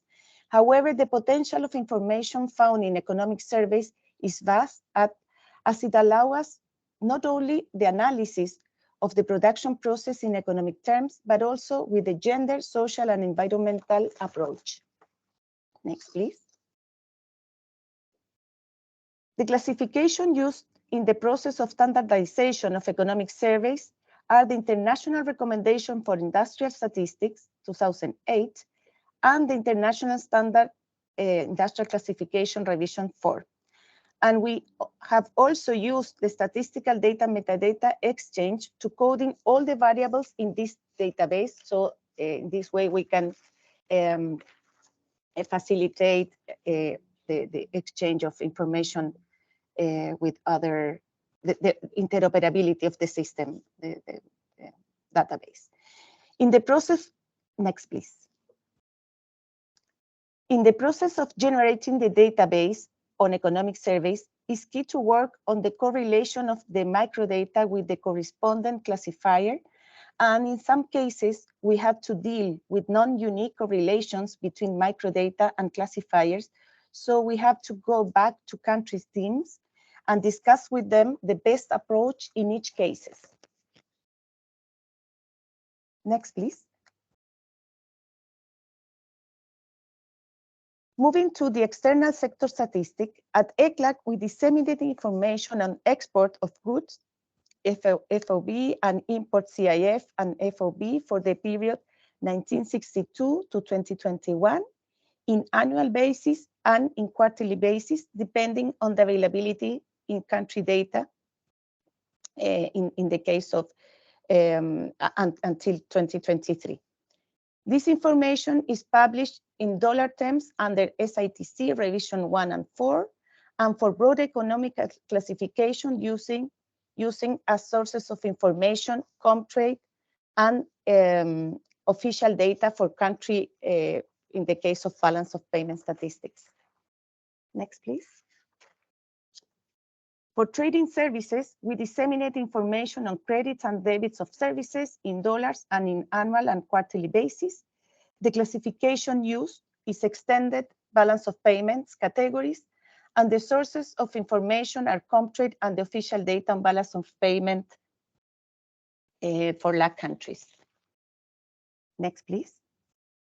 In the case of balance of payment statistics, we disseminate this information according to the IMF balance of payment manual and the SDMX coding for the 33 LAC countries for the period between 1980 to the latest available year in dollars and in annual and quarterly basis using the official source of information in each country. Next, please. Some of the most important challenges when standardizing the external sector statistics is the lack of correspondence table between harmonized system and the ISIC. In addition, there are some countries that use their national own classification without correspondence with the international ones. And also the need to update international classification to incorporate new products and services. Thank you. Next. In the area of prices, we disseminate price statistics at regional, sub-regional, and country level for total inflation index. And also we disseminate information for core inflation and group of products such as food, energy, and other analytical indexes such as tradable and non-tradable inflation. All this information is compiled at country level using international classifications such as COICOP, CPC, ISIC, the International Standard Classification of Occupation, and the Harmonized System 2012. And the challenges and opportunities in the price statistic area are the update, for instance, of the COICOP to 2018, the harmonized price indicators, the update, the base periods and the reference basket for different price indices, and the implementation of a regional forum to discuss methodologies and classifications. I think that this is all from my side, but I would like to go to finally remark that the international classifications are fundamental for the compilation of statistics in general. And in the cases of economic statistics that we have mentioned, it is relevant to inform countries and the statistical community on the progress in international classification updates and to promote to have regional events on these matters. At the ECLAC Regional Seminar on National Accounts last October, we devoted a session for classification where we had a very interesting presentation from UNSD with updates in all classification revisions, and from ECLAC with a presentation on the new COICOP 2018 implementation. But also it's important to promote best practices, and it's really important to promote capacity building activities such as technical assistance, seminars, expert groups, and also the use of SDMX coding for data interoperability. From my side, thank you for your attention, and I try to explain the main aspects regarding classification in the production process of economic statistics at ECLAC. Thank you. Thank you very much, Claudia, for this informative presentation. We have now almost 10 minutes for questions on the presentation of Claudia, Canada, Mexico, and US. Please, the floor is open.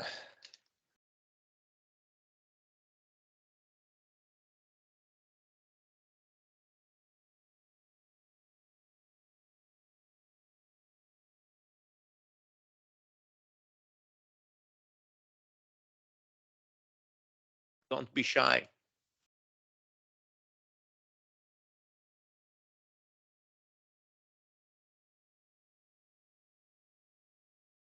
Done. Please, the floor is yours. Thanks, Todd. Yeah, it's actually a question for Gerardo, and it might be a bit specific. It was just looking at the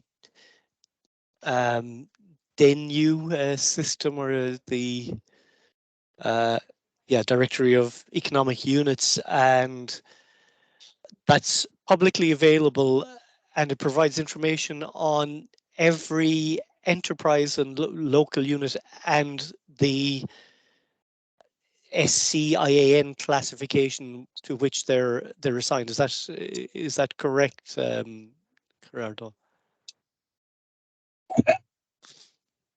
Many thanks, Don. It's good to see you now virtually. Likewise. Many thanks for asking and on that.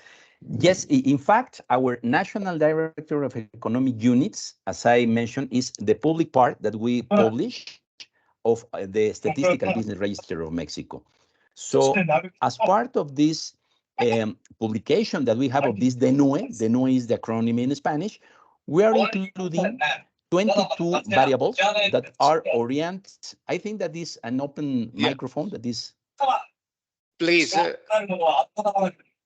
please mute your micro if you're not. Yeah, now, okay, now it's closed. Thank you. Thank you. Okay, Ron. No, so I'm talking about the case of the DENUE. So this public part includes 22 variables. One of them is the NAICS code, the CIAN in Spanish. We are considering in this statistical units that we are including in the DENUE strictly the establishments. We are talking about strictly local kind of activity units for that. So for this is possible, including the NAICS code to each of one establishment, each one of them that we are including in the DENUE. So it's very useful because it's the potential for doing linkages with other government agencies that are providing also administrative registers. So for that, as I mentioned, it's feasible doing this indicator, this timeliness indicator on the electricity consumption, that is in order to provide advanced information about the manufacturing activity of the country. So many agencies are doing this kind of linkages, and this is the potential that is that we are offering in the website of INEGI. And thank you for asking, Ron. Thanks, you very much, Don and Gerardo. I see Statistics Denmark has a question, but couldn't raise the hand. Please, Statistics Denmark, go ahead. Hello, this is Birgit Nielsen from Statistics Denmark. I have two questions. I have one for StatCan, and that was about the public consultation. So from whom do you get proposals? And the second question is for both StatCan and for Mexico, and that was regarding the federal or government agencies that are where the use of the NAICS code is mandatory. Does that mean that these agencies they know the NAICS code for the enterprises, and do they challenge these codes? I mean, do they sometimes disagree with the code? Thank you. Okay, thank you for the question. I answer for the question directed to StatCan. In terms of the consultation, while who submitted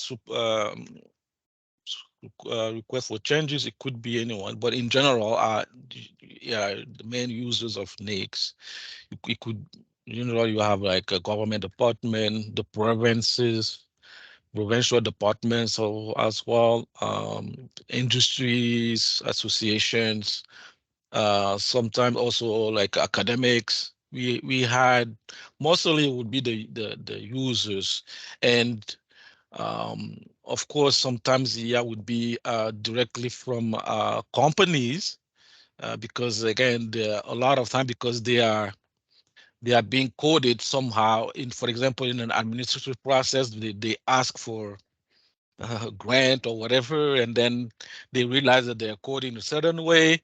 they may come to us to ask, based on some of the you just made your last question, it could be why I'm classifying here and there and things like that. So yeah, we get this variety of inputs, but mainly come from the users. Of course, as StatCan, one of the main source for changes our statistical programs, because they are already linked to all of these people that I'm just talking about. So the program are the main source of the changes we make, because of they link to the users as well. So the users use the data and they reflect back to them where there are some classification issues.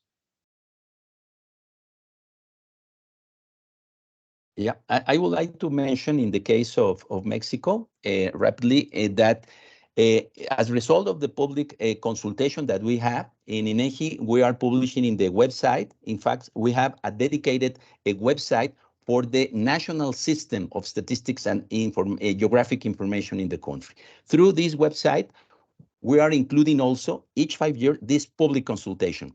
And we are inviting the people in basically the three main sectors: the private sector, public sector, particularly the government agencies that are also obligated to use the NAICS in Mexico, and finally the academia.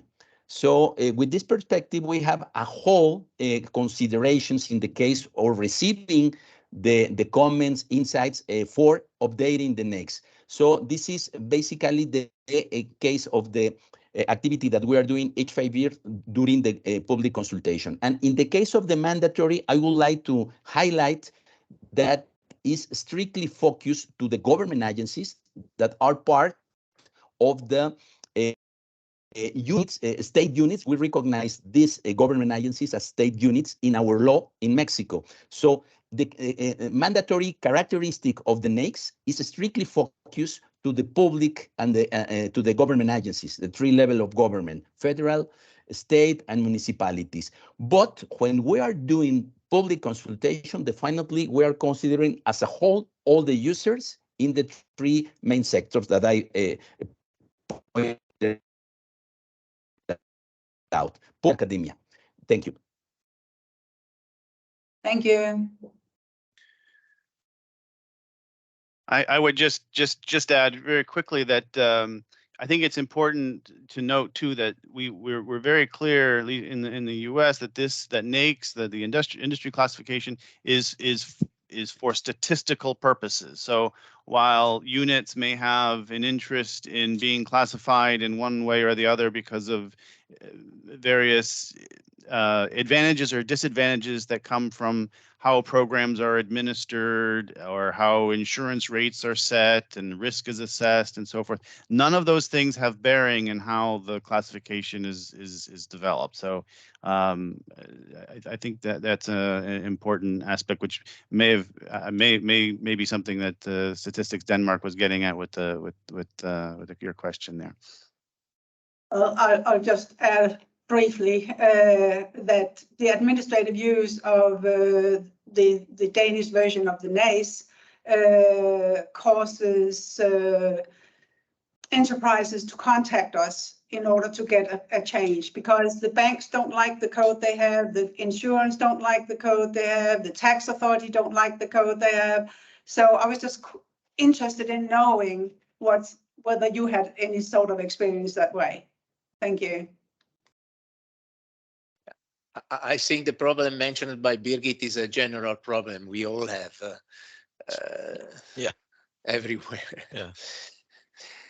So thank you, Birgit, for the question. And I would propose we move to the last session, which is devoted again to the cooperation, the evergreening, the continuous update of classification, and to the recommendation from the Committee of Experts of International Classification, which met last month in New York, on the definition and the implementation of a revision cycle for the ISIC and CPC classification. So, and for that, I give the floor to Julian Cho, the Chief of the Business Statistics section of the UNSC.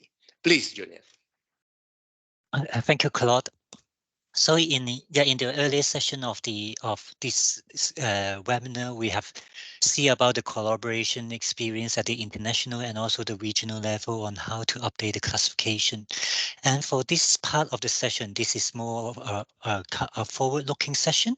It's more discussing a kind of a recommendation, a way forward on the revision cycle for the international standard industrial classification and also for the central product classification.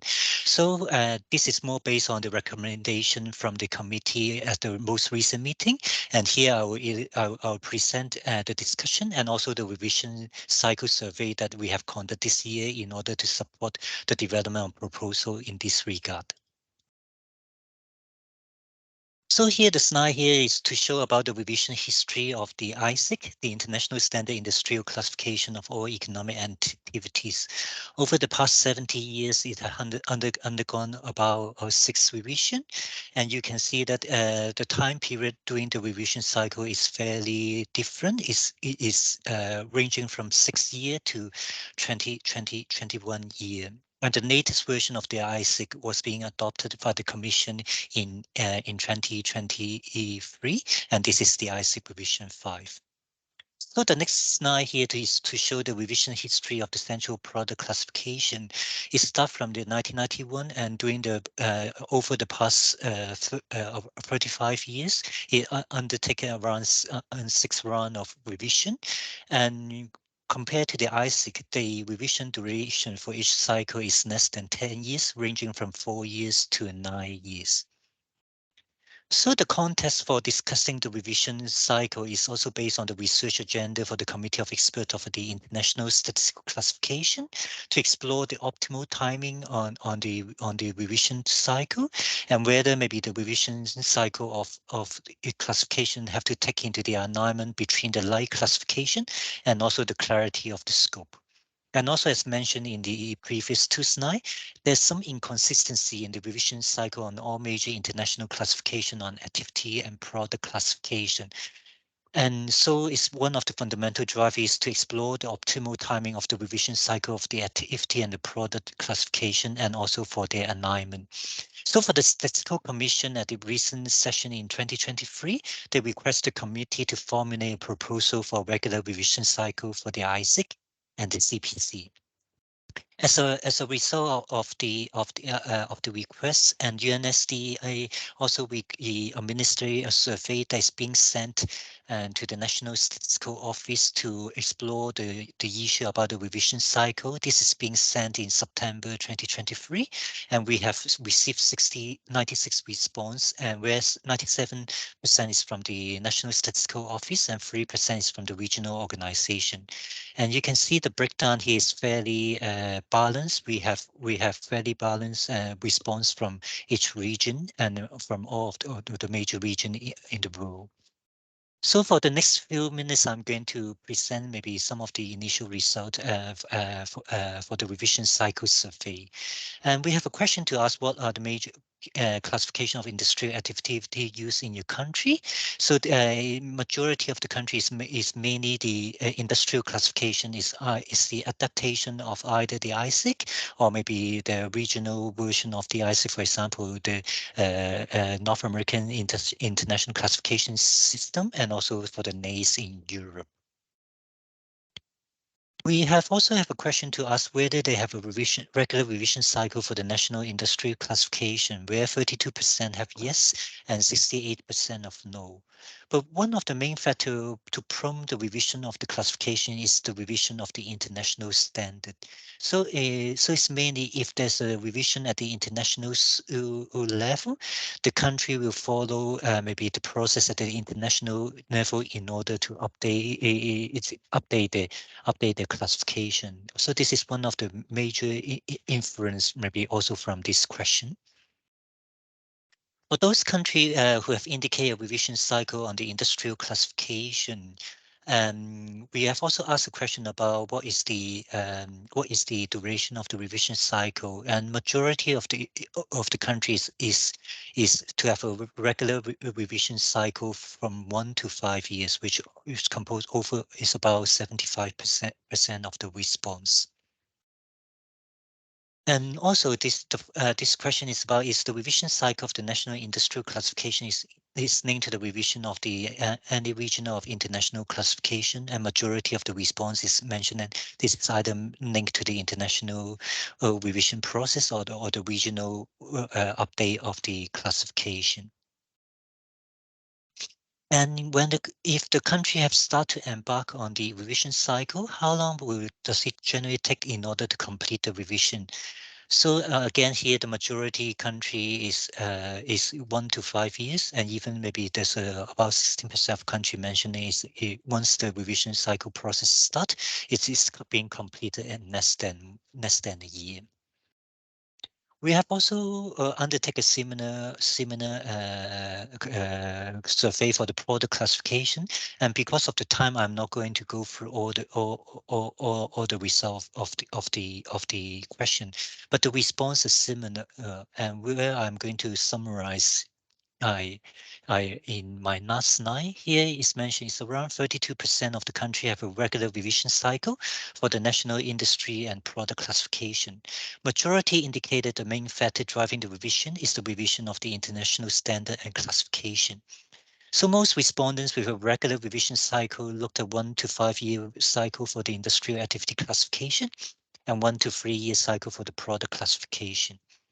Once the revision process is started, most respondents looked 1 to 3 years completion for the industrial activity classification and 1 to 2 years for the completion of the product classification. So all the respondents note that the classification is based on at least one other classification. Most note that the revision cycle is aligned with an update or the revision of the international standard classification, for example, the ISIC, CPC, and also for the harmonized system. So in also formulate a recommendation on the revision cycle, there's also some other key aspect that is being considered. This is also a discussion about the implementation and the revision cycle, and they're interlinked. And so that's why in order to formulate a cycle, we also have to take into account about the consideration. And it's also being mentioned by the previous speaker, and also there's also a kind of a two divergent view. One is about the increasing the frequency of classification revision, and is for the relevance of the classification versus maybe the issue about the stability of the time series in order to allow the stability for the analysis of the time series information.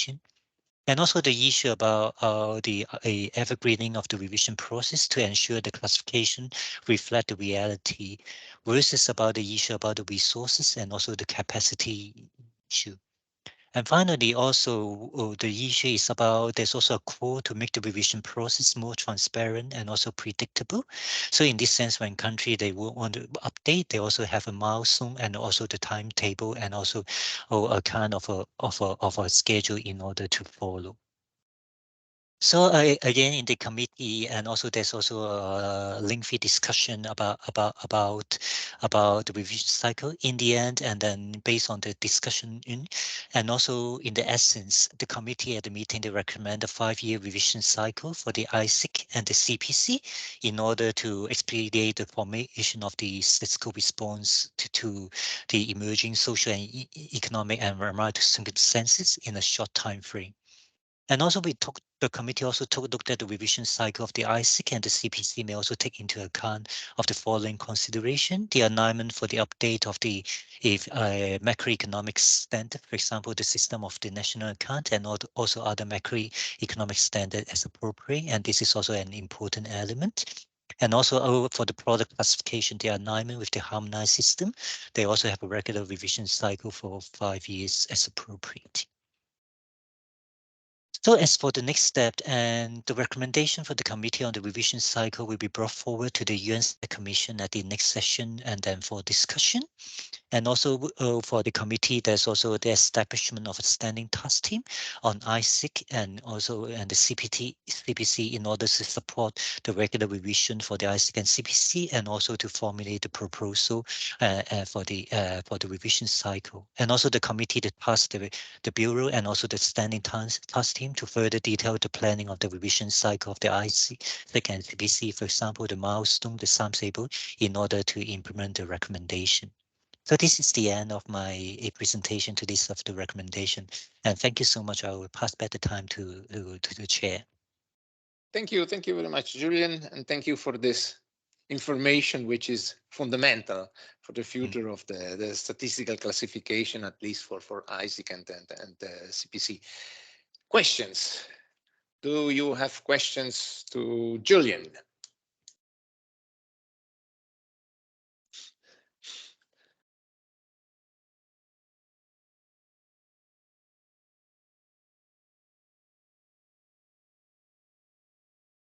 So this information had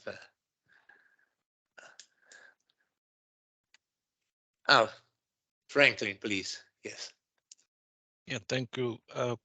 Question, comment a bit. I just wanted to take this opportunity to kind of reflect back on gentleman. Sorry, I didn't get his name, but the gentleman made a comment earlier about how we harmonized the updates of the classification itself and the implementation.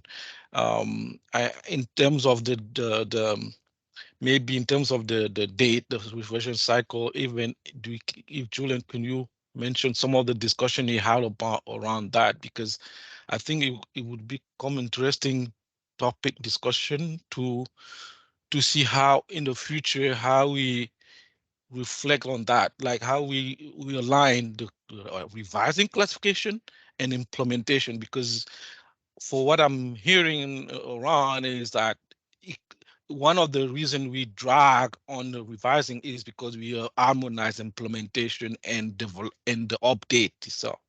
I just wanted to, because we've took some step in Canada around that, but it's interesting internationally to kind of have some kind of reflection on that and how we're going to moving forward doing that.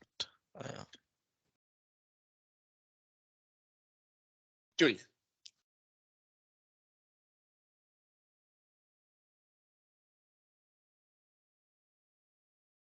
Yeah, thank you. I think we are also open, maybe also looking also for maybe input, also for maybe especially for the country in particular about the implementation. I think the experience from the country on how to implement for example, the revised ISIC is very much regard.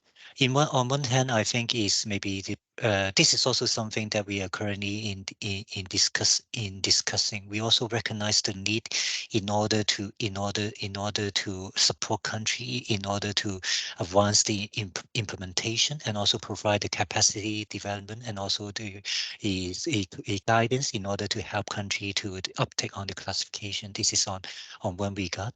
On the other hand, and also even maybe when now we have complete maybe the last revision of the revised ISIC, we also receive maybe quite a lot of demand or response on maybe how we are able to tackle maybe many of the new emerging issue in the classifications, which were some of the issues that couldn't be being addressed in the last update. So that's why we foresee that maybe the implementation and also the discussion about the next revision cycle will also be drawing hand in hand and to run together, drawing from the experience of the implementation, how we are able to fit in maybe some of this emerging issue into the update of the next revision. And so that's why the process is interlinked and also this to run parallel in order to draw lesson to learn from the implementation and also for the uptake and for the next revision. But I'm sure that maybe of other country and also maybe the experience maybe at the Europe and in North America and also from the other region is also will be quite helpful in order to share the experience how we are able to further elaborate maybe the detail about the proposal moving forward. Thank you. Thank you, Julian. I see Ivo. Please go ahead, Ivo. So you have to find the button. Let me first start off in saying this is a fantastic webinar. I congratulate you all on these fantastic presentations on classification. I've never, seen this level of conversation on classification. So congratulations on this one. Julian, thank you for presenting, and I turn to Julian's last remarks. On your slide, you had, in my opinion, very important notification that with a more sort of regular cycle, as you have indicated, probably to 5 years, there will be more transparency and predictability in the update process. And I think that is absolutely something that we wish for. So I think that is totally agreed on. What you mentioned, what I would like to add, that predictability in an administrative process in allocating budgets is also of permanent importance. So it will be for the countries, also in the developing countries, much more clear that they have to allocate budgets on a more permanent basis to classifications. And I think that's where the predictability also come in. If you think from as an administrator of a national statistical offices or whatever organization, you now become predictable that you have to set up a classification unit, as we have learned in some of the other experiences in more advanced countries, to be able to maintain such an update process, but that needs budgets. And if you then are able to predict this on a regular basis with standing committees and organizations, that would be really helpful. And I hope, Julian, also for UNSD, that will lead to something much more predictable in extending the strength of the classification unit in that, because what comes out very clearly, I think, is the importance, as has been mentioned by everybody, of classifications in data integration. And it has basically not been really recognized at the international level sufficiently. It has always been the orphan child in standards. And I think we have now with this kind of webinars, and particularly this high level of quality of webinars, shown to the other domains that you can stand your ground and can be treated equally among the international standards. And we should move forward on that and get the staff support also internationally there necessary. And I agree, you raised a good question, Franklin. How do you now organize yourself, even if Julian gets the budget? It is still important to develop all these institutional relationships on a continuous basis that transmit it also to the international level. So these are all new ways of thinking about this. But again, we have taken an important step forward, going away from a haberdashery of 7 years, 3 years, 20 years, 21 years, whatever. You know, we now come much more to a much more regular sort of process, which shows that statistics has grown into a very important element of information management. Thank you. Thank you, Ivo. Would you like to comment, Julian, or? Maybe I suggest to collect all the comment and question, and I can respond in the end. Okay, great. So, Maria Alejandra, please. You're muted. You're muted.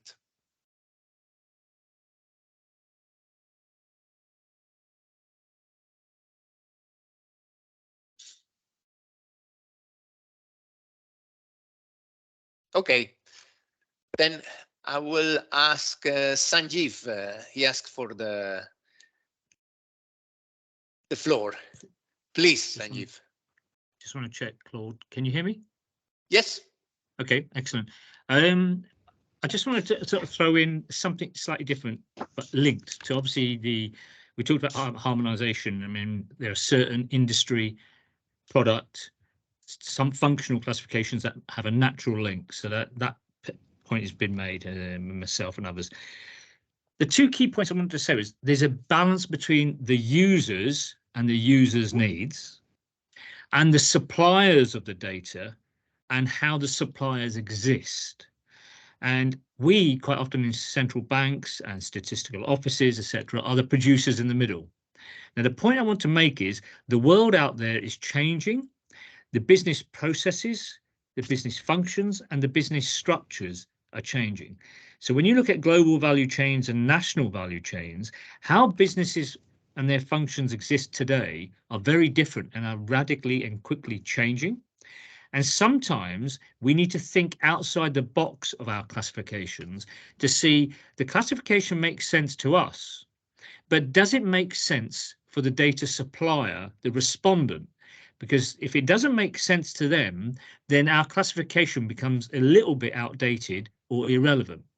Then on the user's side, if they cannot use our data on the basis for their models, their analysis, their policy, etc., likewise. And then the second point I want to make as another example is goods and services have been very traditional through history. What about goods, services and intangible assets? Because some intangible assets do not fit into a particular good or a service, or goods, services, energy and intangible assets. Is electricity or gas a good or a service? I'm going to leave that.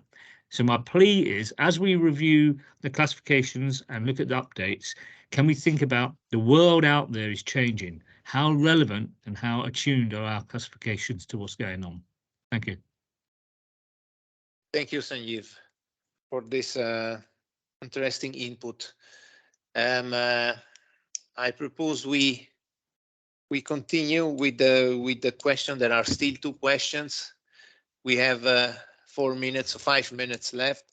So please, Maria Alejandra.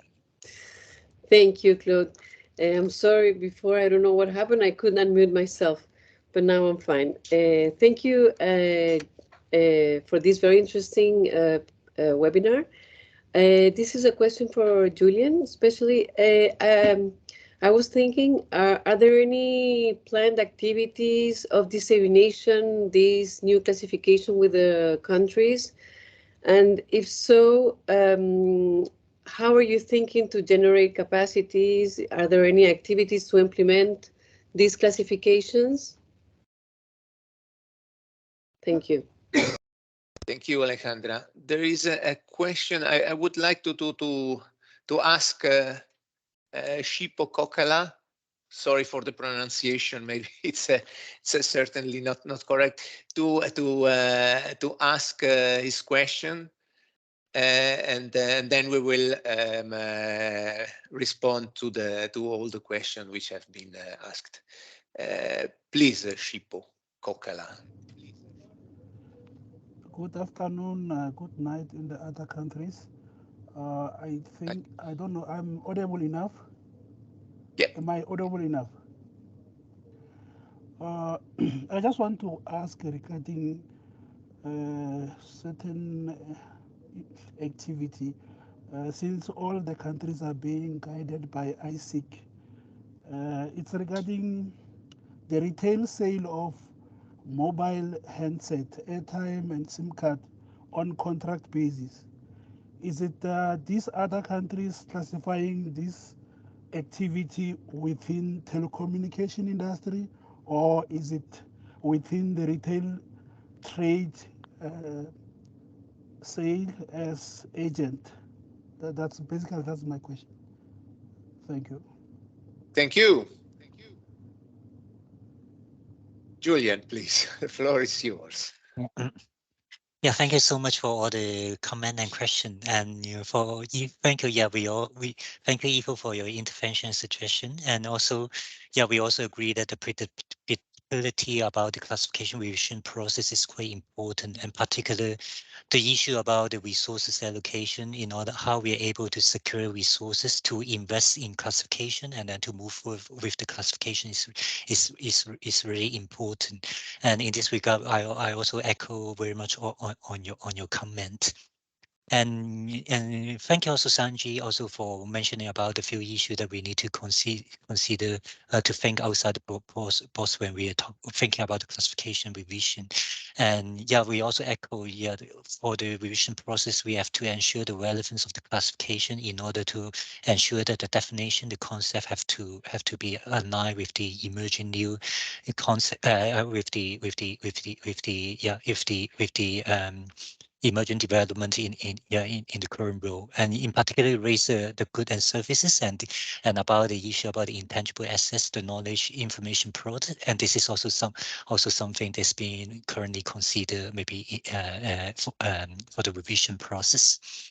And yeah, also thank you, Maria, and also for your intervention, and followed by the adoption for the ISIC, and also this statistics division. Also, we also working on the implementation plan for the revised ISIC.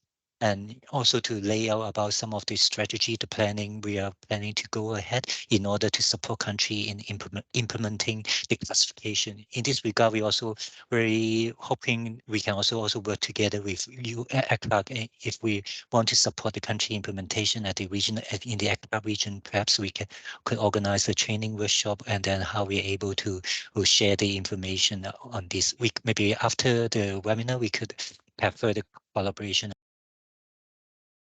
and discussion on this, or how we're able to support the implementation. And finally, and the question about the retail sale on contract basis. And yeah, doing this round for the ISIC updates, and then there's one of the major introduction for the ISIC is the introduction of the intermediation activities with regard to the ISIC, and there's a further delineation and breakdown at their respective division. But for further details about the exact, I recommend you can also share maybe your exact question to the classification hotline, which we are able to ready to answer your question. So, but thank you so much for it. We hope that maybe this throughout the presentation, that the importance to have a more regular revision cycle for the ISIC and CBC is being well received by the audience. Thank you so much. Thank you, Julian. So it's 4 o'clock. We are at the end of this second webinar. Maybe let me just make some very short conclusion remarks. I think we had the chance to appreciate in this webinar 8 excellent presentations on ideas and mechanism for evergreening and more efficient revision process of international classification, on the improvement of the cooperation, collaboration, and networking on producers and users of statistical classification, on better working methods and governance arrangement, and the use of classification for integrated statistics. Now, which conclusion can we draw? First of all, I think that classification are a fundamental factor in the quality also of official statistic information, and are also extremely important for the production of data and the coordination of activity of the public and then the private sector. So classification not only for the statistical process, but more and more also in the context of non-statistical administrative context. And I thinking here at, for example, open data initiatives, etc. Then there is, I would say, a need in having an evergreening approach to the classification, to have a continuous update of classification. There is a need for a regular revision cycle of industry and product classification, and for a better networking among producers and users of statistical classification.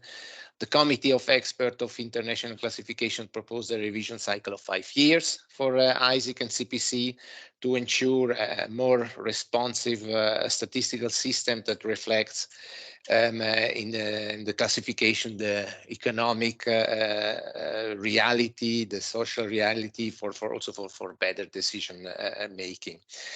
Then I think there should not be, it was underlined, there should not be a real start and end of the revision process of classification. This process should be a permanent, continuous process supported by permanent working groups or committees, which continuously take care of update based on the inputs of the stakeholders. Then custodian of classification, producers of statistical data, and other users of classification, and here I mean public administration, trade association, expert, etc., have to be considered as a fundamental interest partner and must be integrated in the consultation phases and then the revision of the statistical classification in a well-working and integrated network. And then what also has been mentioned in several presentations, it is unavoidable for classification producers to count on dedicated or devoted staff with sufficient appropriate skills and competences in statistical process and classifications. So they are a little bit my first conclusion of that. We come to the end of this webinar, but it is not the end of this international statistical classification sprint.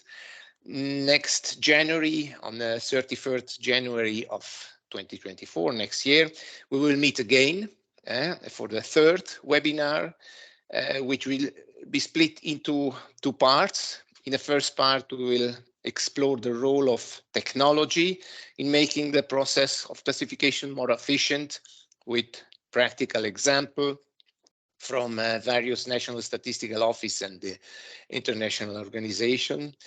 And then the webinar will then close with a panel of senior executives from statistical organizations around the world, who will address some of the biggest challenges faced by organization when implementing international classifications, so such as frequency of revision, building and maintenance capacity, modernizing of classification process, etc.